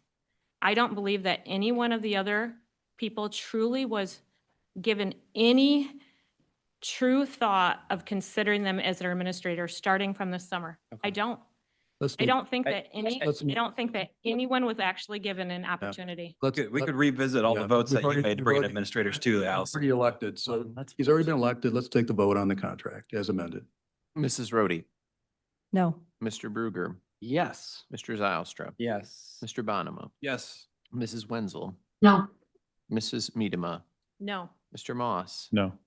Mr. Joritsma, Yes. Mr. Kyers. Yes. Mr. Barry, Yes. and Mr. Teeples. Yes. And the motion passes. All right, the next matter is a motion to accept the plaintiff settlement offer in the Zimmer versus Ottawa County case as recommended by the attorney by letter dated September 17th, 25. And if this is a matter that if people wanted to bring into closed session, it could be brought into closed session, but that's up to you. I'll make the motion to accept the plaintiff settlement offer dated September 16th, 2025 in the Zimmer v. Ottawa County case number 24-807-CZ as recommended by the county's attorney. Opinion letter dated September 17, 2025. For a second. Just for the record, this settlement, does anybody else have any comment right there before I say any more? I do have comments on this, but I think I should Okay. probably wait until it passes. No, let me just set the record straight with this motion. Maybe too late. What this, we haven't voted, so I just want to make sure that we're all, that the public hears this too. It's an offer to release the minutes and the audio recording of the closed door session of December 10, 24, and also to pay the plaintiff $18,500. And then the case would be dismissed. So any other comments? As of right now, it has not passed, so we have not approved the release of that material. So I Correct. think I should probably wait until whether or not it passes. So I can give my comments during commissioner comments. Okay. Are we voting to go into closed session? Or are we voting? Which There's one? no motion, there's no motion to go into closed session at this point. So I'll add some comments just very briefly. I oppose the settlement in this matter. I don't think that we should settle. I think that there's a very good argument to be made that in a prior year, the board went into closed session to discuss the dismissal of employees. That's what was stated. That's what occurred in closed session. And then that's actually what happened. So when you look at the law, the plain language, it says that the board may go into closed session to discuss dismissal or to hear charges against and things like that. So I'd rather fight this one and then not pay the money, and that's my opinion. Not release the minutes. Well, that's part of the settlement. So if they get released, great, more transparency for the public. But on principle, closed session is closed session. So I don't think we should start to open closed sessions, just because someone sues and makes a poor argument. Well, that's not what the attorneys have suggested, right? And we all know that. And so your opinion on what you think the law is, Joe, is contrary to the opinions of our legal counsel. So Not according to the full document they sent, where they, where they recognize the opposite. Wrong. He recommends that we settle. Oh, yeah, sure. I mean, it's And what, he- $18,000, right? Settle and be done. Like, I get the reasoning, and, we had long conversation about it. I'd just rather fight it. Yeah, okay. Any other comment? Allison? Yeah, I would agree with what Commissioner Moss has said, and from my perspective, in reading through everything and getting to be part of the closed session last year, I have great concern about who continues to sue our county. And that is the person listed here, Sarah Howard. Or maybe not listed here, but we know it's Sarah Howard. So I have a real issue with our board continuing to entertain continued lawsuits from her. And it concerns me that basically it's like we're paying off Sarah Howard. So that's my concern. I guess I have a question as well. So I heard Commissioner Moss say that he would support releasing the minutes because it's more transparency for the public. I would support that if you want to make that motion. That's part of the settlement, right? So you can't actually just release them. It has to be a court order. So that's the purpose of the settlement, That right? would be a wonderful thing to do, I think. Well, and it sounds like from what was said earlier that that's what's about to happen. My opinion is I'd rather fight the lawsuit for many reasons, including who's bringing it. And because I think there's a good opportunity I think to that they're win. mutually exclusive, but maybe. I would also just note that setting a precedence of releasing closed session minutes and audio is a terrible precedence to set. But if that's what you guys want, then so be it. Well, I thought he was advocating for it, more But transparency. That's what I was we hearing. can't do it unless there's a court order. Like, we can't just vote to release closed session minutes. We can That's- waive. No, that's the law. We need- So you have to have a court order. So, if that, so your presumption is that we're only, the suggestion of settling this thing is simply because we want to cave in to plaintiff's counsel. But that would be totally contrary to the opinion that we have from our legal litigation counsel. So I'll leave it at that. Let's take a vote. Can I just add one comment? Like everyone here, I represent 30,000 constituents in District 1. And one of the reasons I'm here today is because my constituents were tired of the lawsuits and they want the lawsuits done. And to go forward is just expenditure of more money with the probability it'd be unsuccessful, but just more money.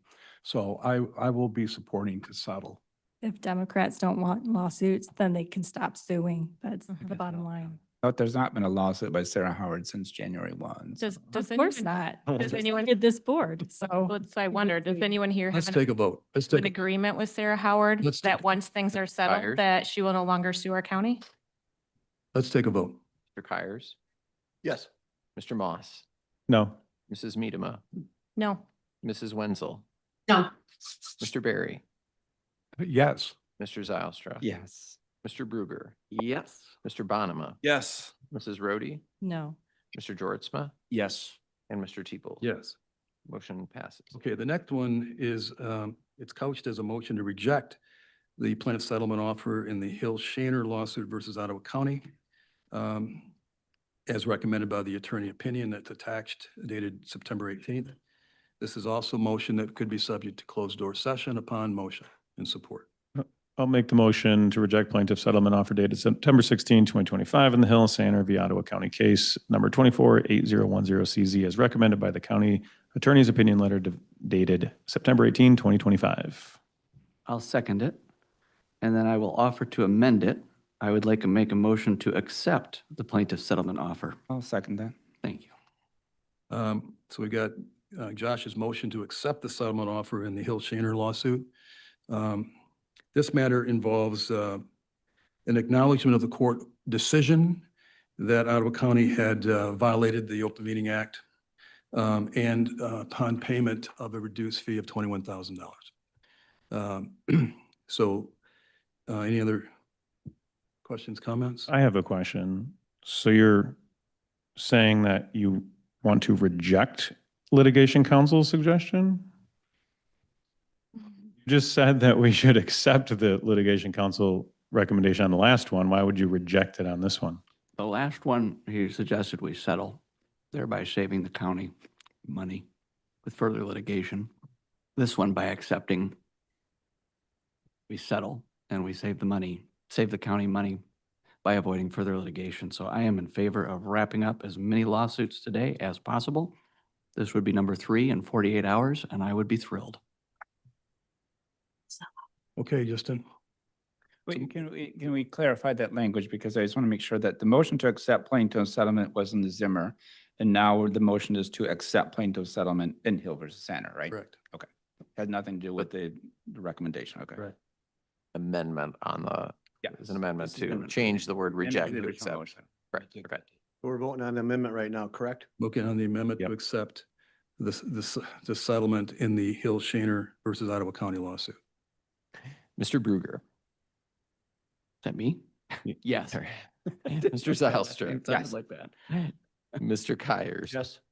Mr. Barry. Yes. Mr. Moss. No. Mr. Jortsma. Yes.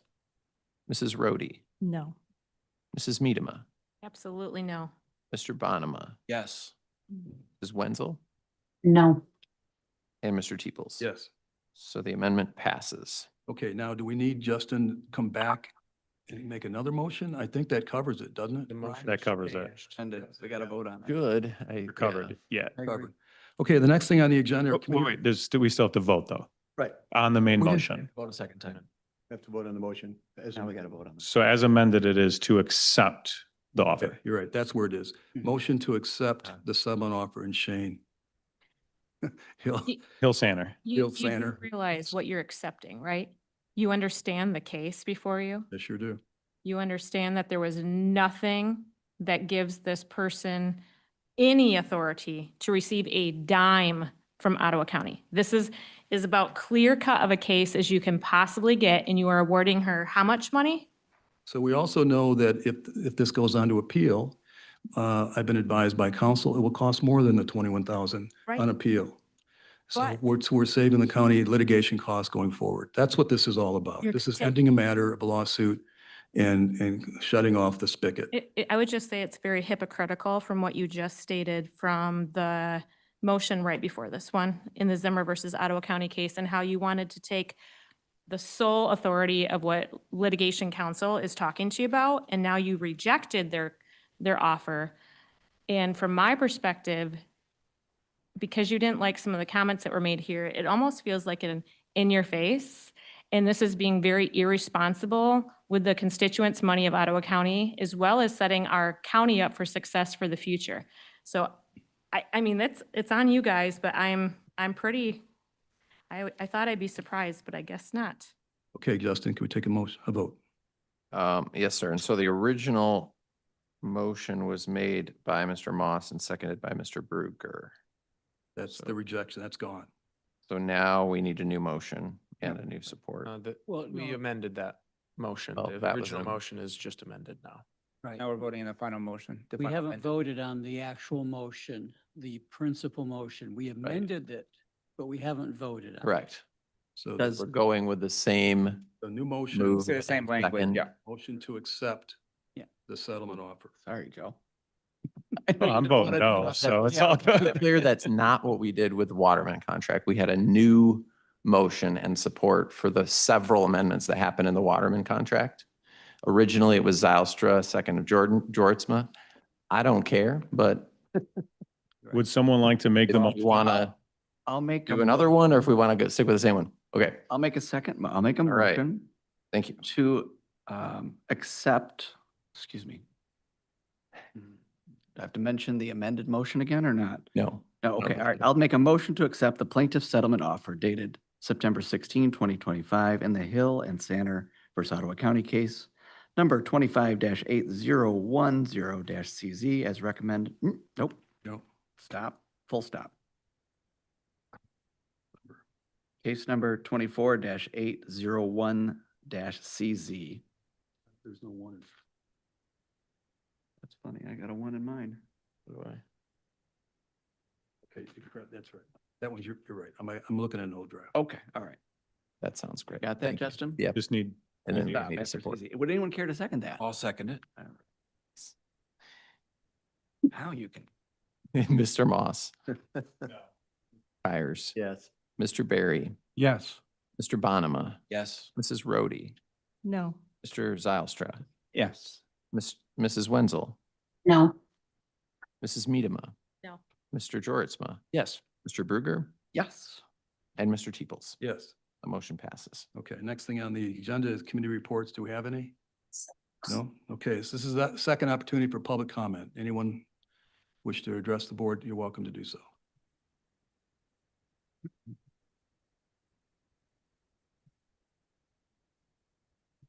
Commissioners, Rebecca Patrick Allendale.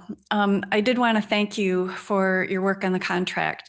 I think some of you know I expressed concerns about it and specifically about the authority, the pretty much unalloyed authority of the administrator to hire and fire any and all employees in the county. And while I have no reason to worry about Mr. Waterman, in the not too recent past, we have seen examples of where that authority in the wrong hands would be a disaster.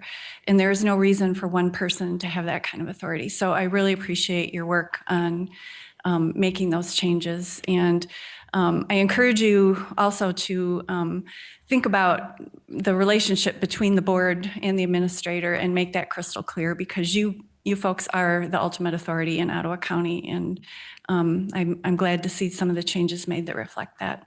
So thank you. Thank you. Anyone else?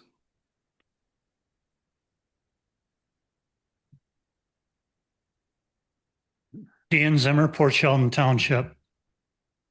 I just want to say, don't disparage Sarah Riley Howard. There are citizens, residents of Ottawa County that attend these meetings. Thank you. Thank you. Anyone else? Anyone online? Regina? No? Okay, I know we got somebody. Hi, Chantal Martineau, Park Township. With apologies to my own commissioner. Several of you have talked about your constituents tonight, and I would just like to remind you that once you are elected to public office, you represent all of the residents of the county, not just the people in your district or the people who voted for you. Thank you. Thank you. Anyone else?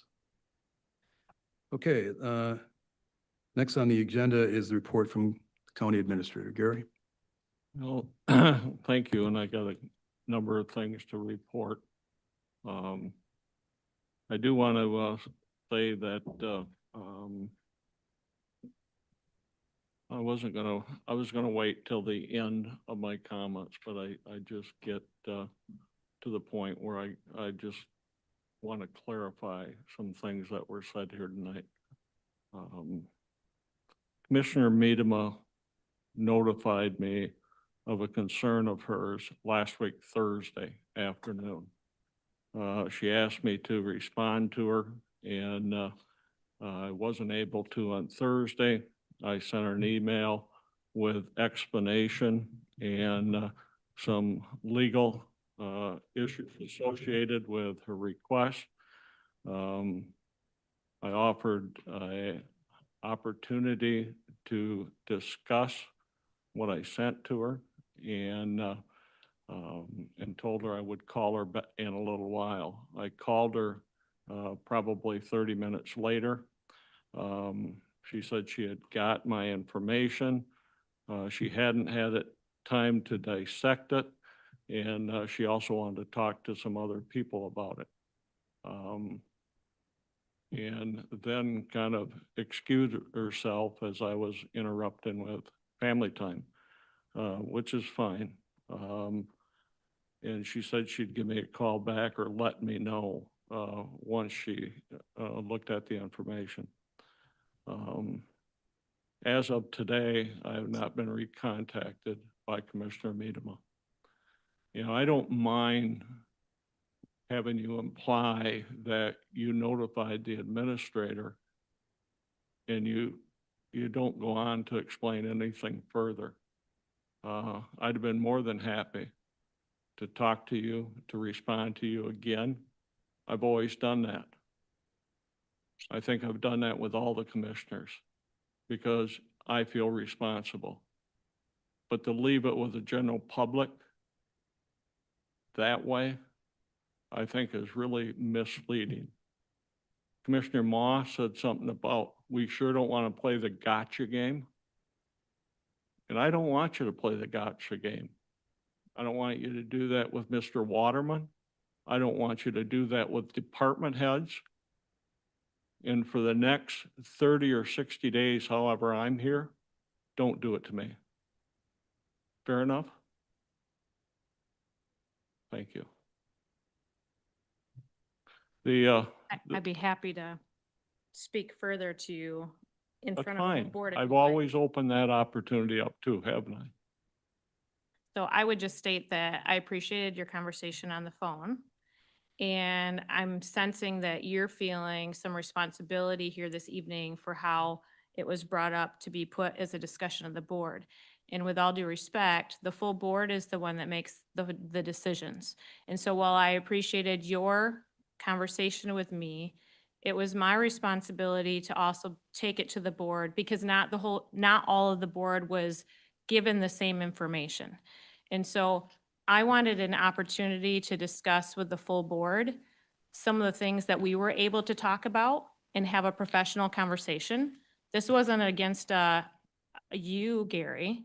This was a conversation that was really important that we have because one of the resolutions we took up as a board was to protect the innocence of children. And so to me, I come from a background of teaching. I love Come children. back from a, Please let me finish. Right. I let you from a speak. background of investigating those same things, okay? I understand. And so that, please know that anything I'm saying right now, it's not anything against you personally. I'm wanting the board to understand why I felt like this was so important because the Farms Are the Tapas event is scheduled for Thursday evening. And one of the vendors is hosting So Allison, all ages. we've already discussed that we're not going to be discussing the matter. I'm sorry, but You're getting into the Commissioner specifics. He gave me a rebuke in front of the entire board. I should have an opportunity to. You will have your commissioner comments. Right now, he's got the floor. You will have your commissioner comments. You He can say handed whatever the you floor want. to her. He's talking about a Having a process. discussion. He's talking about a process. She's talking about a specific situation. There's a difference. Gary? I have no problem talking about the process. If you'd like me to talk about the event later, I definitely can wait till later. But the process itself, I hope you understand that sometimes those conversations are really important to have at the administration level. And if you give some time to think through in our minds, we also have to take into account whether or not it's something that the whole board should be weighed in on. And from my perspective, this was an issue that needed to be weighed in by the whole board. So it wasn't anything against you, Gary. It was something that I felt like we should be having a discussion on. Well, you implied that you hadn't had a chance to do anything. And last week, Thursday is when you started emailing me. No, So you had the opportunity to talk to whoever you said you wanted to talk to, and you said you'd get back with me.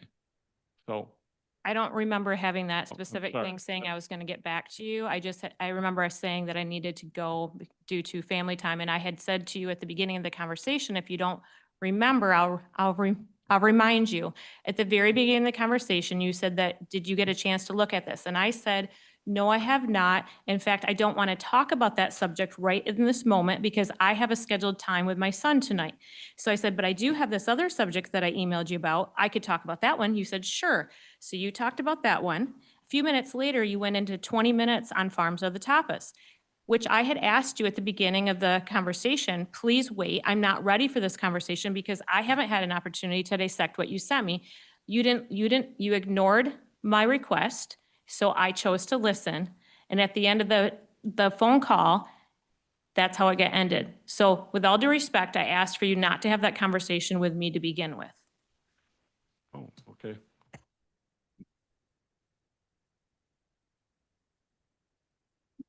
well, again, like we've done in the past, if you want a 2-hour explanation, just stop in sometime. Other than that, this month has been extremely busy. We've had an opportunity to once again meet with various department heads and elected officials. We've met with facilities and talked about some major projects that are going on involving Fishback and the prosecutor's office in Grand Haven.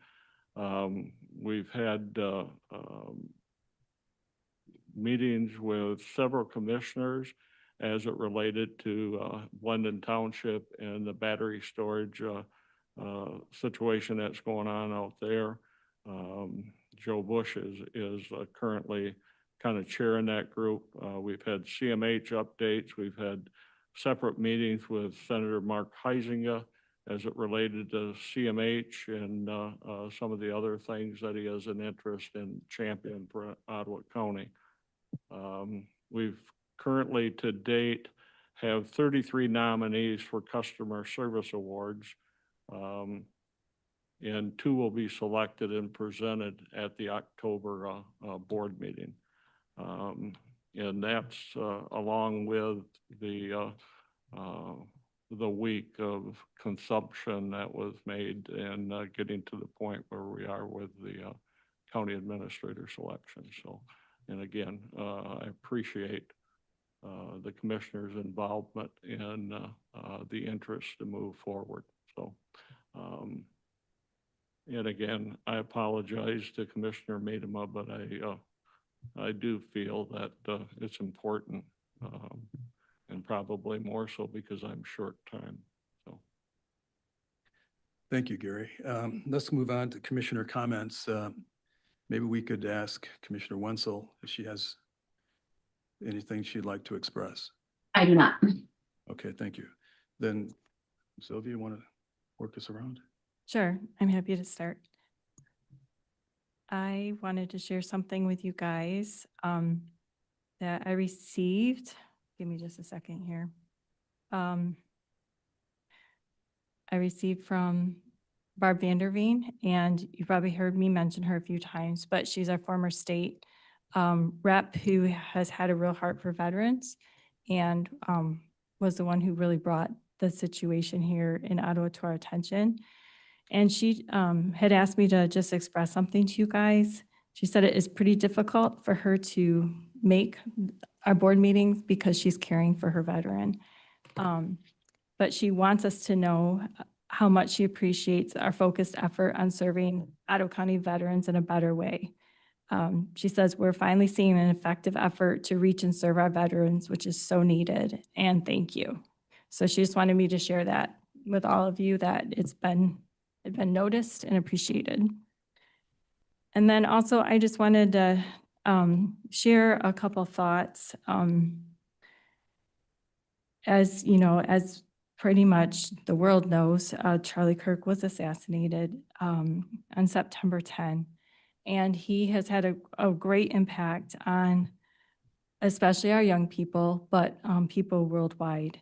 And there were a couple of things that he said that I think are really important for us as individuals and for us as community members.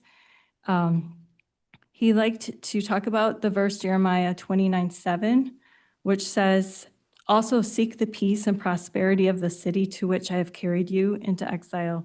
Pray to the Lord for it, because if it prospers, you too will prosper. And I just love that verse because it reminds us just how important our work is here and how it's so important that we do apply our faith to the public square, and that the Bible actually calls us to do that.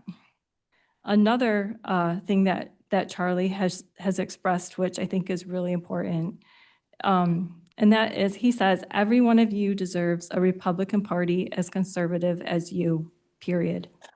You deserve your leaders and your leadership to be at least in the same ballpark as your values. And so that's a challenge that I really take to heart when I'm seeking to represent my constituents. Thanks. I'm sorry, me? Okay. Comments? Last week, I and a few of the other commissioners took part in the Parks and Rec Commission tour. And I thought I knew the Ottawa County Parks pretty well, but I saw an awful lot of stuff I'd never seen before. And I was quite impressed with it all. We got up to Mactawa Greenway area, worked our way through Hager Park and the Big Bend area. We voted for an expansion on purchase of land in that Big Bend area. There's some really amazing things that are coming. Regional type wonderful park that's planned for that Big Bend area. Eastmanville Farm, I've always heard about it. I've never saw it until last week. And then we wound up over at Rosie Mound.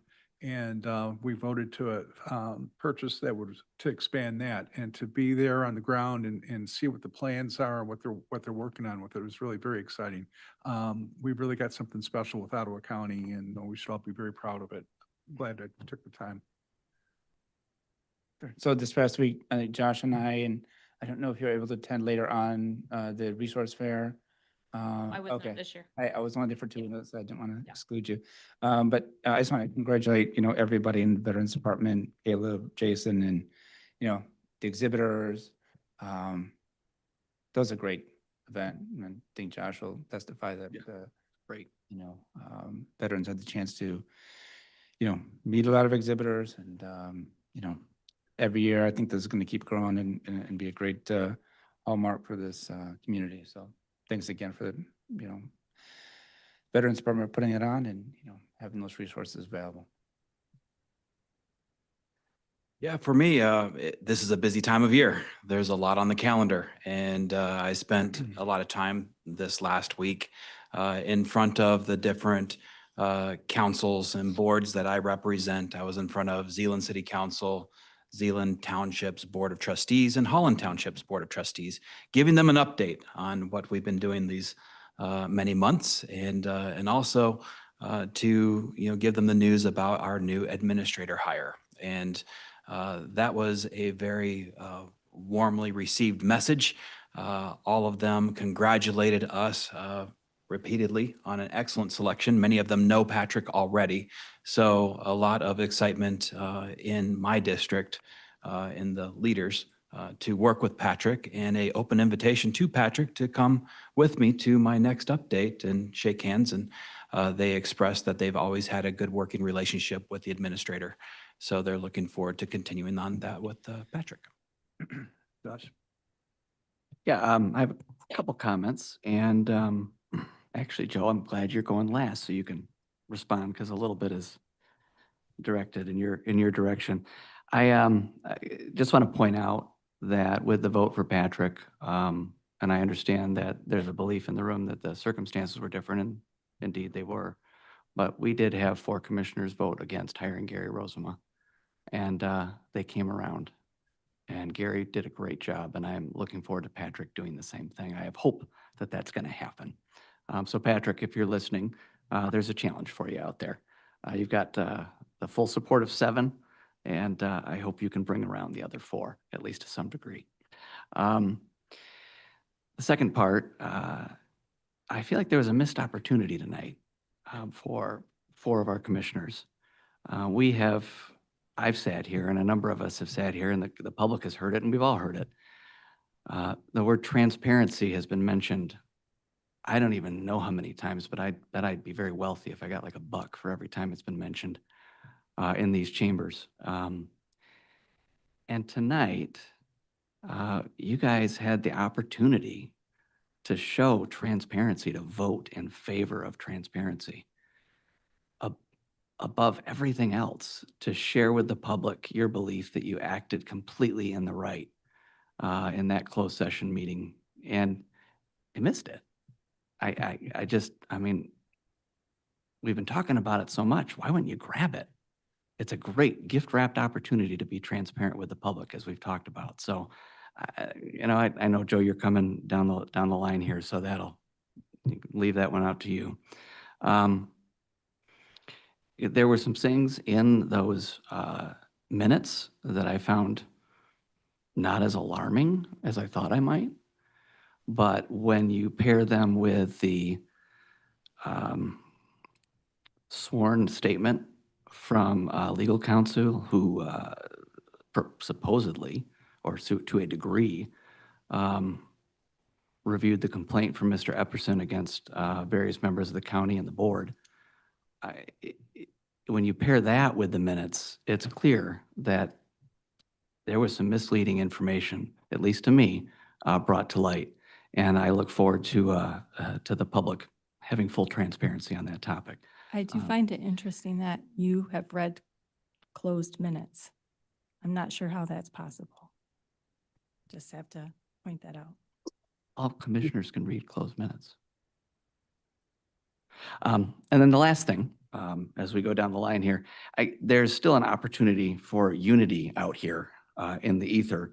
I know Commissioner Miedema has brought up her concerns about an event in Grand Haven, not in Grand Haven, but about an organization being involved in a farmland preservation fundraiser. And I just am amazed that we've got an opportunity. I think it's a great opportunity, and I hope we embrace it, where we may differ on a lot of things. We may differ on our, with people on our faith systems, our acceptance of people who are different from us, whether it's sexuality or skin color, yet we can all be united to preserve farmland. And that's what this upcoming event is about. And I'm just looking forward to being there. I'm looking forward to the diversity among the participants. And I want to say thank you to every single vendor who is stepping up to support our farmers. I can't be more grateful. Your background is second to me in this case because of what you're coming forward to support and joining arms, joining hands, putting dollars to save and preserve farmlands. It's something that brings us all together. I just don't think that needs to divide us. So I'm excited about the event. I'm looking forward to it. And with that, I'll pass it to Jordan. Yeah, I have a couple of comments also on the Zimmer case. I did have an opportunity to read those minutes as they are property of the Board of Commissioners, and I sit on the Board of Commissioners. But I will just say it's unfortunate when taxpayer time and money are spent addressing what appear to be avoidable and possibly intentional mistakes. But this lawsuit that we just settled today, it's been difficult for me. Every time I read about it or speak on it, I find myself frustrated and asking, how did we get here? But to enlighten you, based on the documents we've received, the circumstances around the dismissal of Jordan Epperson and possibly Ben Wetmore appear to be deeply troubling. In my view, they may even cross into corrupt or possibly fraudulent territory. And it seems clear that Joe Moss misled the board in order to arrange substantial payouts, at least in Epperson's case.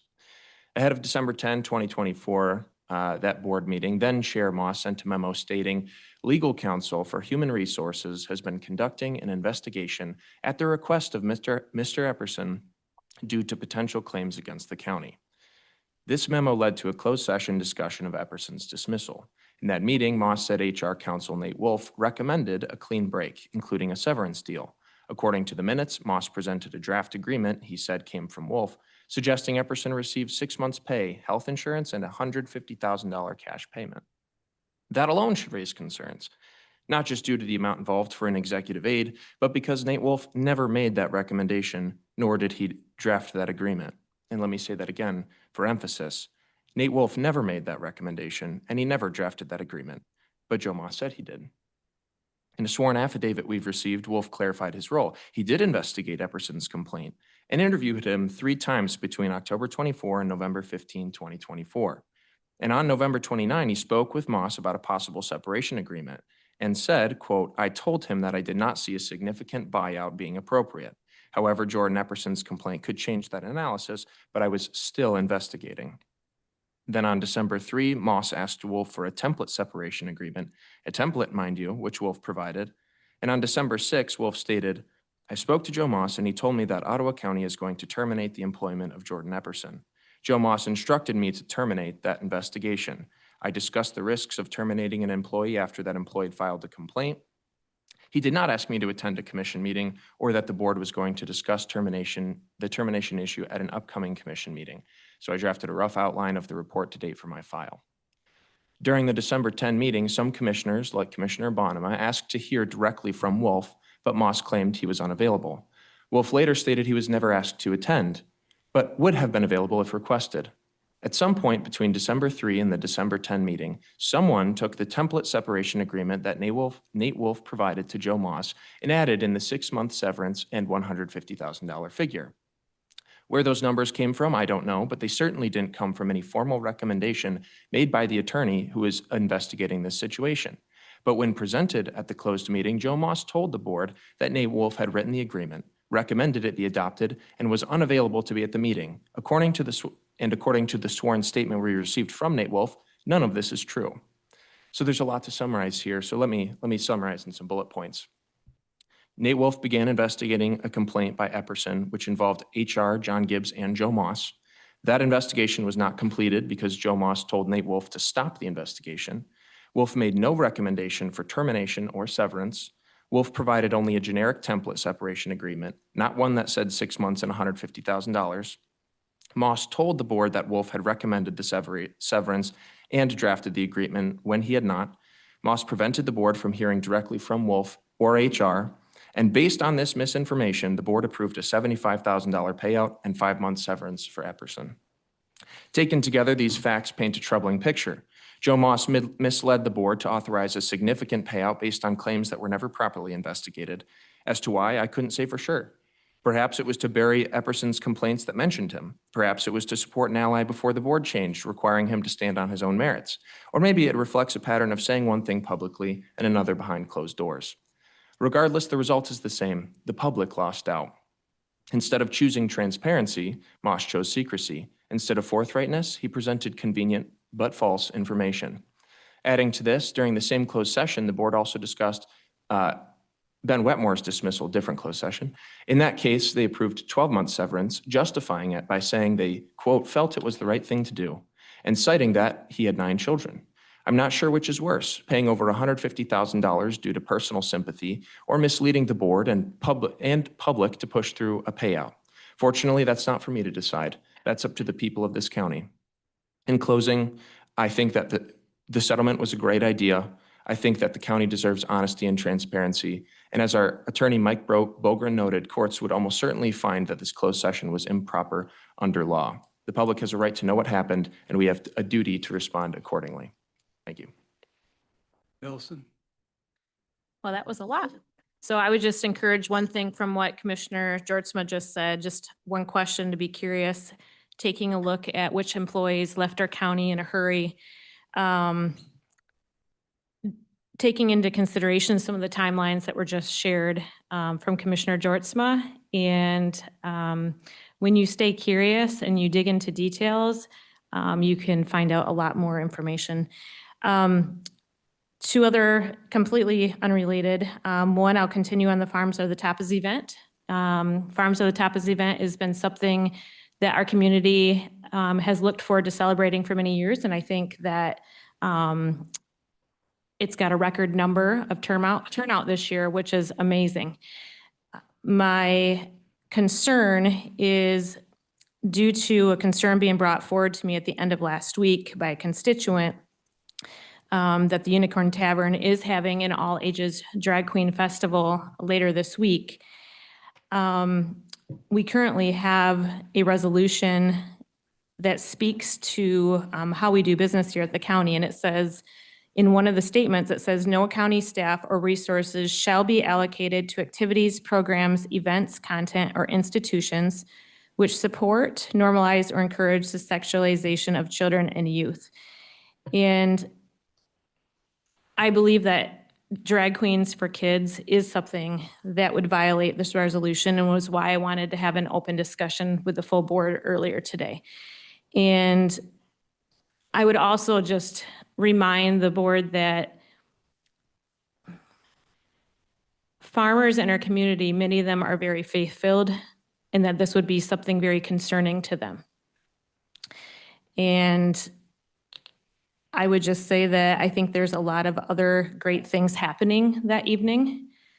And perhaps this might affect either some numbers that night from some people that are going to choose not to go because this vendor is still going to be there. Or 2, potentially having some issues there that evening due to understanding that that vendor is there. And so I just wanted to be able to have that dialogue here as a board. I'm sharing it with you just from my perspective here tonight.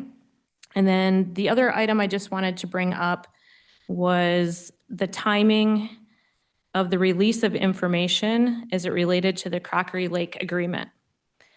I thought it was quite interesting that that information was released right before the evening of a board meeting.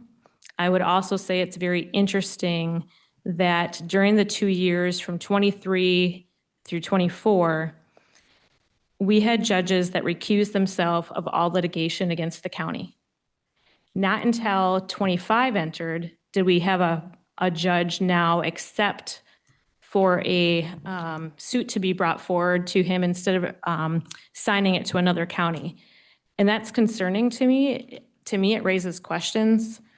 I'm going to dig in further to reading the pages that were just sent over a little bit later today to have a better understanding.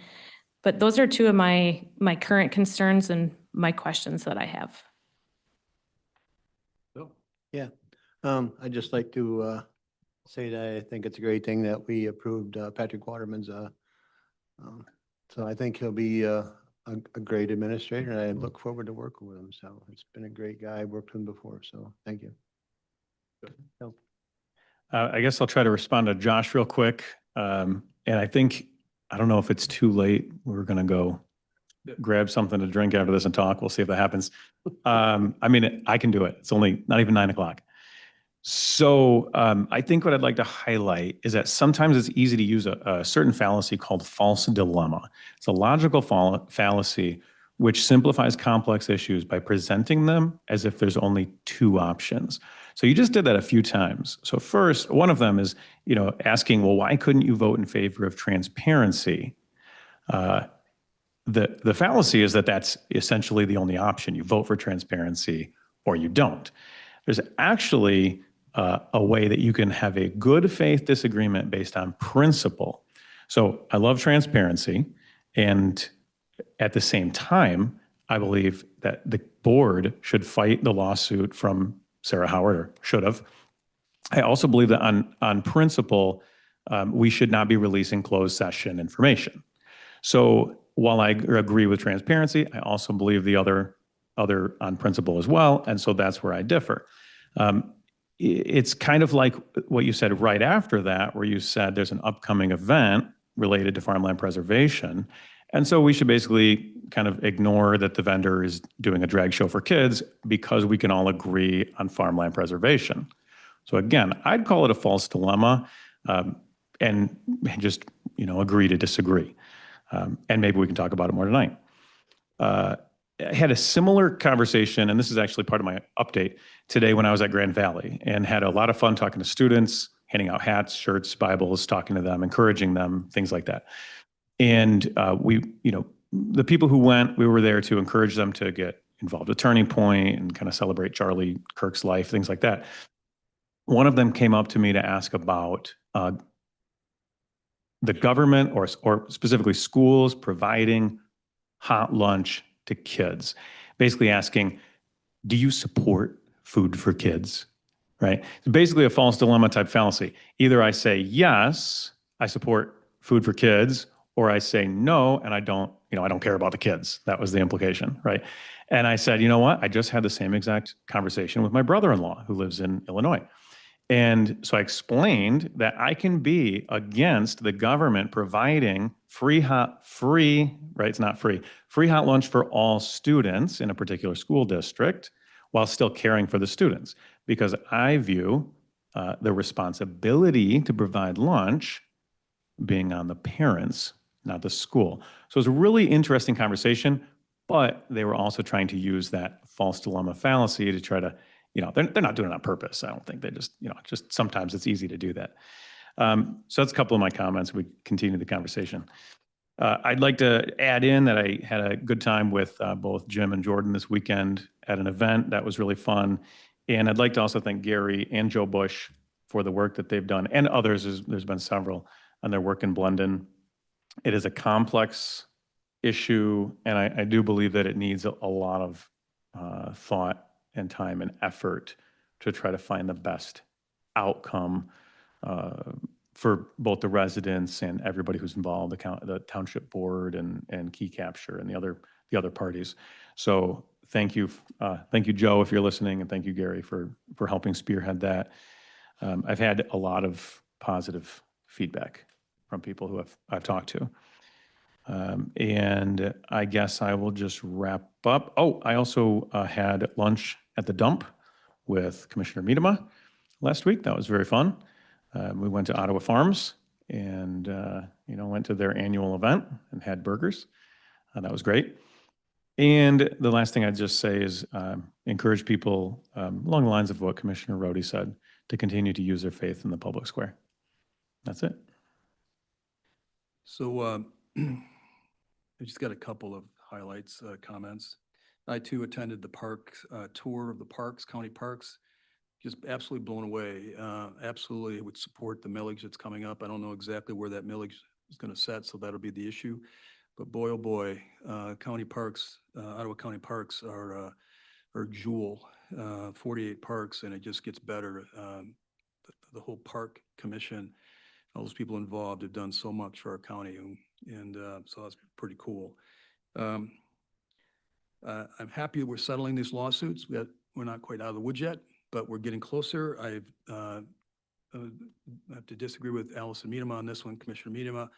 I mean, you guys would have been upset if I hadn't reported to you as soon as I did when I heard verbally of the decision that came down yesterday. It's nobody's fault that it came down yesterday. It just happened to be what it was, and that's the way it is. But I'm glad we're settling cases.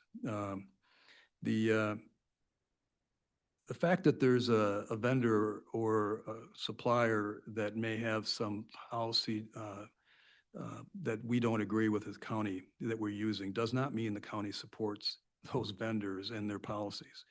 We have a resolution that Commissioner brought up that prohibits support of these, but we're not supporting them simply because we use a vendor or they're a vendor coming to an event. There's totally difference, and we have to be very mindful of discrimination in this process. But lastly, I want to just say that Patrick Waterman is, quote unquote, very excited to start. Despite all this, he is excited, and it makes me feel better to know that that guy understands what he's coming into and he's excited to be here. So we'll finish the contract up, it'll get done, and but he's going to be great for all of us. And I have no doubt that we picked the right guy. So with that, this meeting's adjourned. Thank you. Mr. Chair, Oh, just quickly, because we're going to put out a news release tomorrow morning, and I just as soon have you hear it here first. Ottawa County Communications was honored with the National Savvy Award.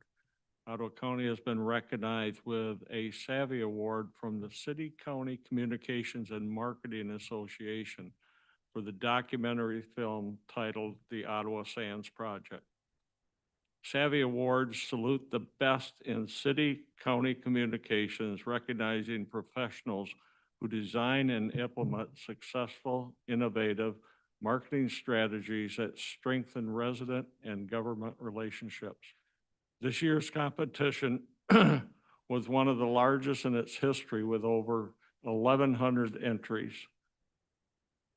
Winning the Savvy Award places Ottawa County among the nation's top local government communicators and reinforces the county's ongoing dedication to innovative, resident-centered communication strategies.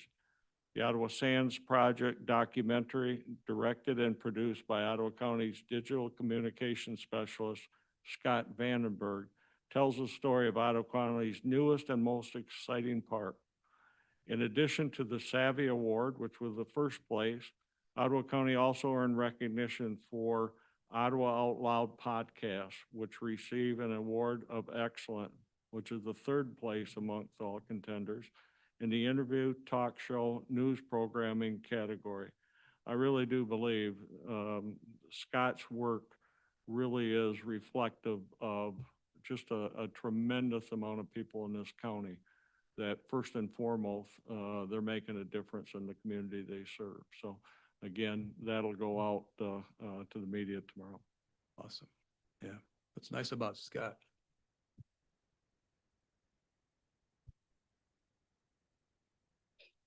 What I find particularly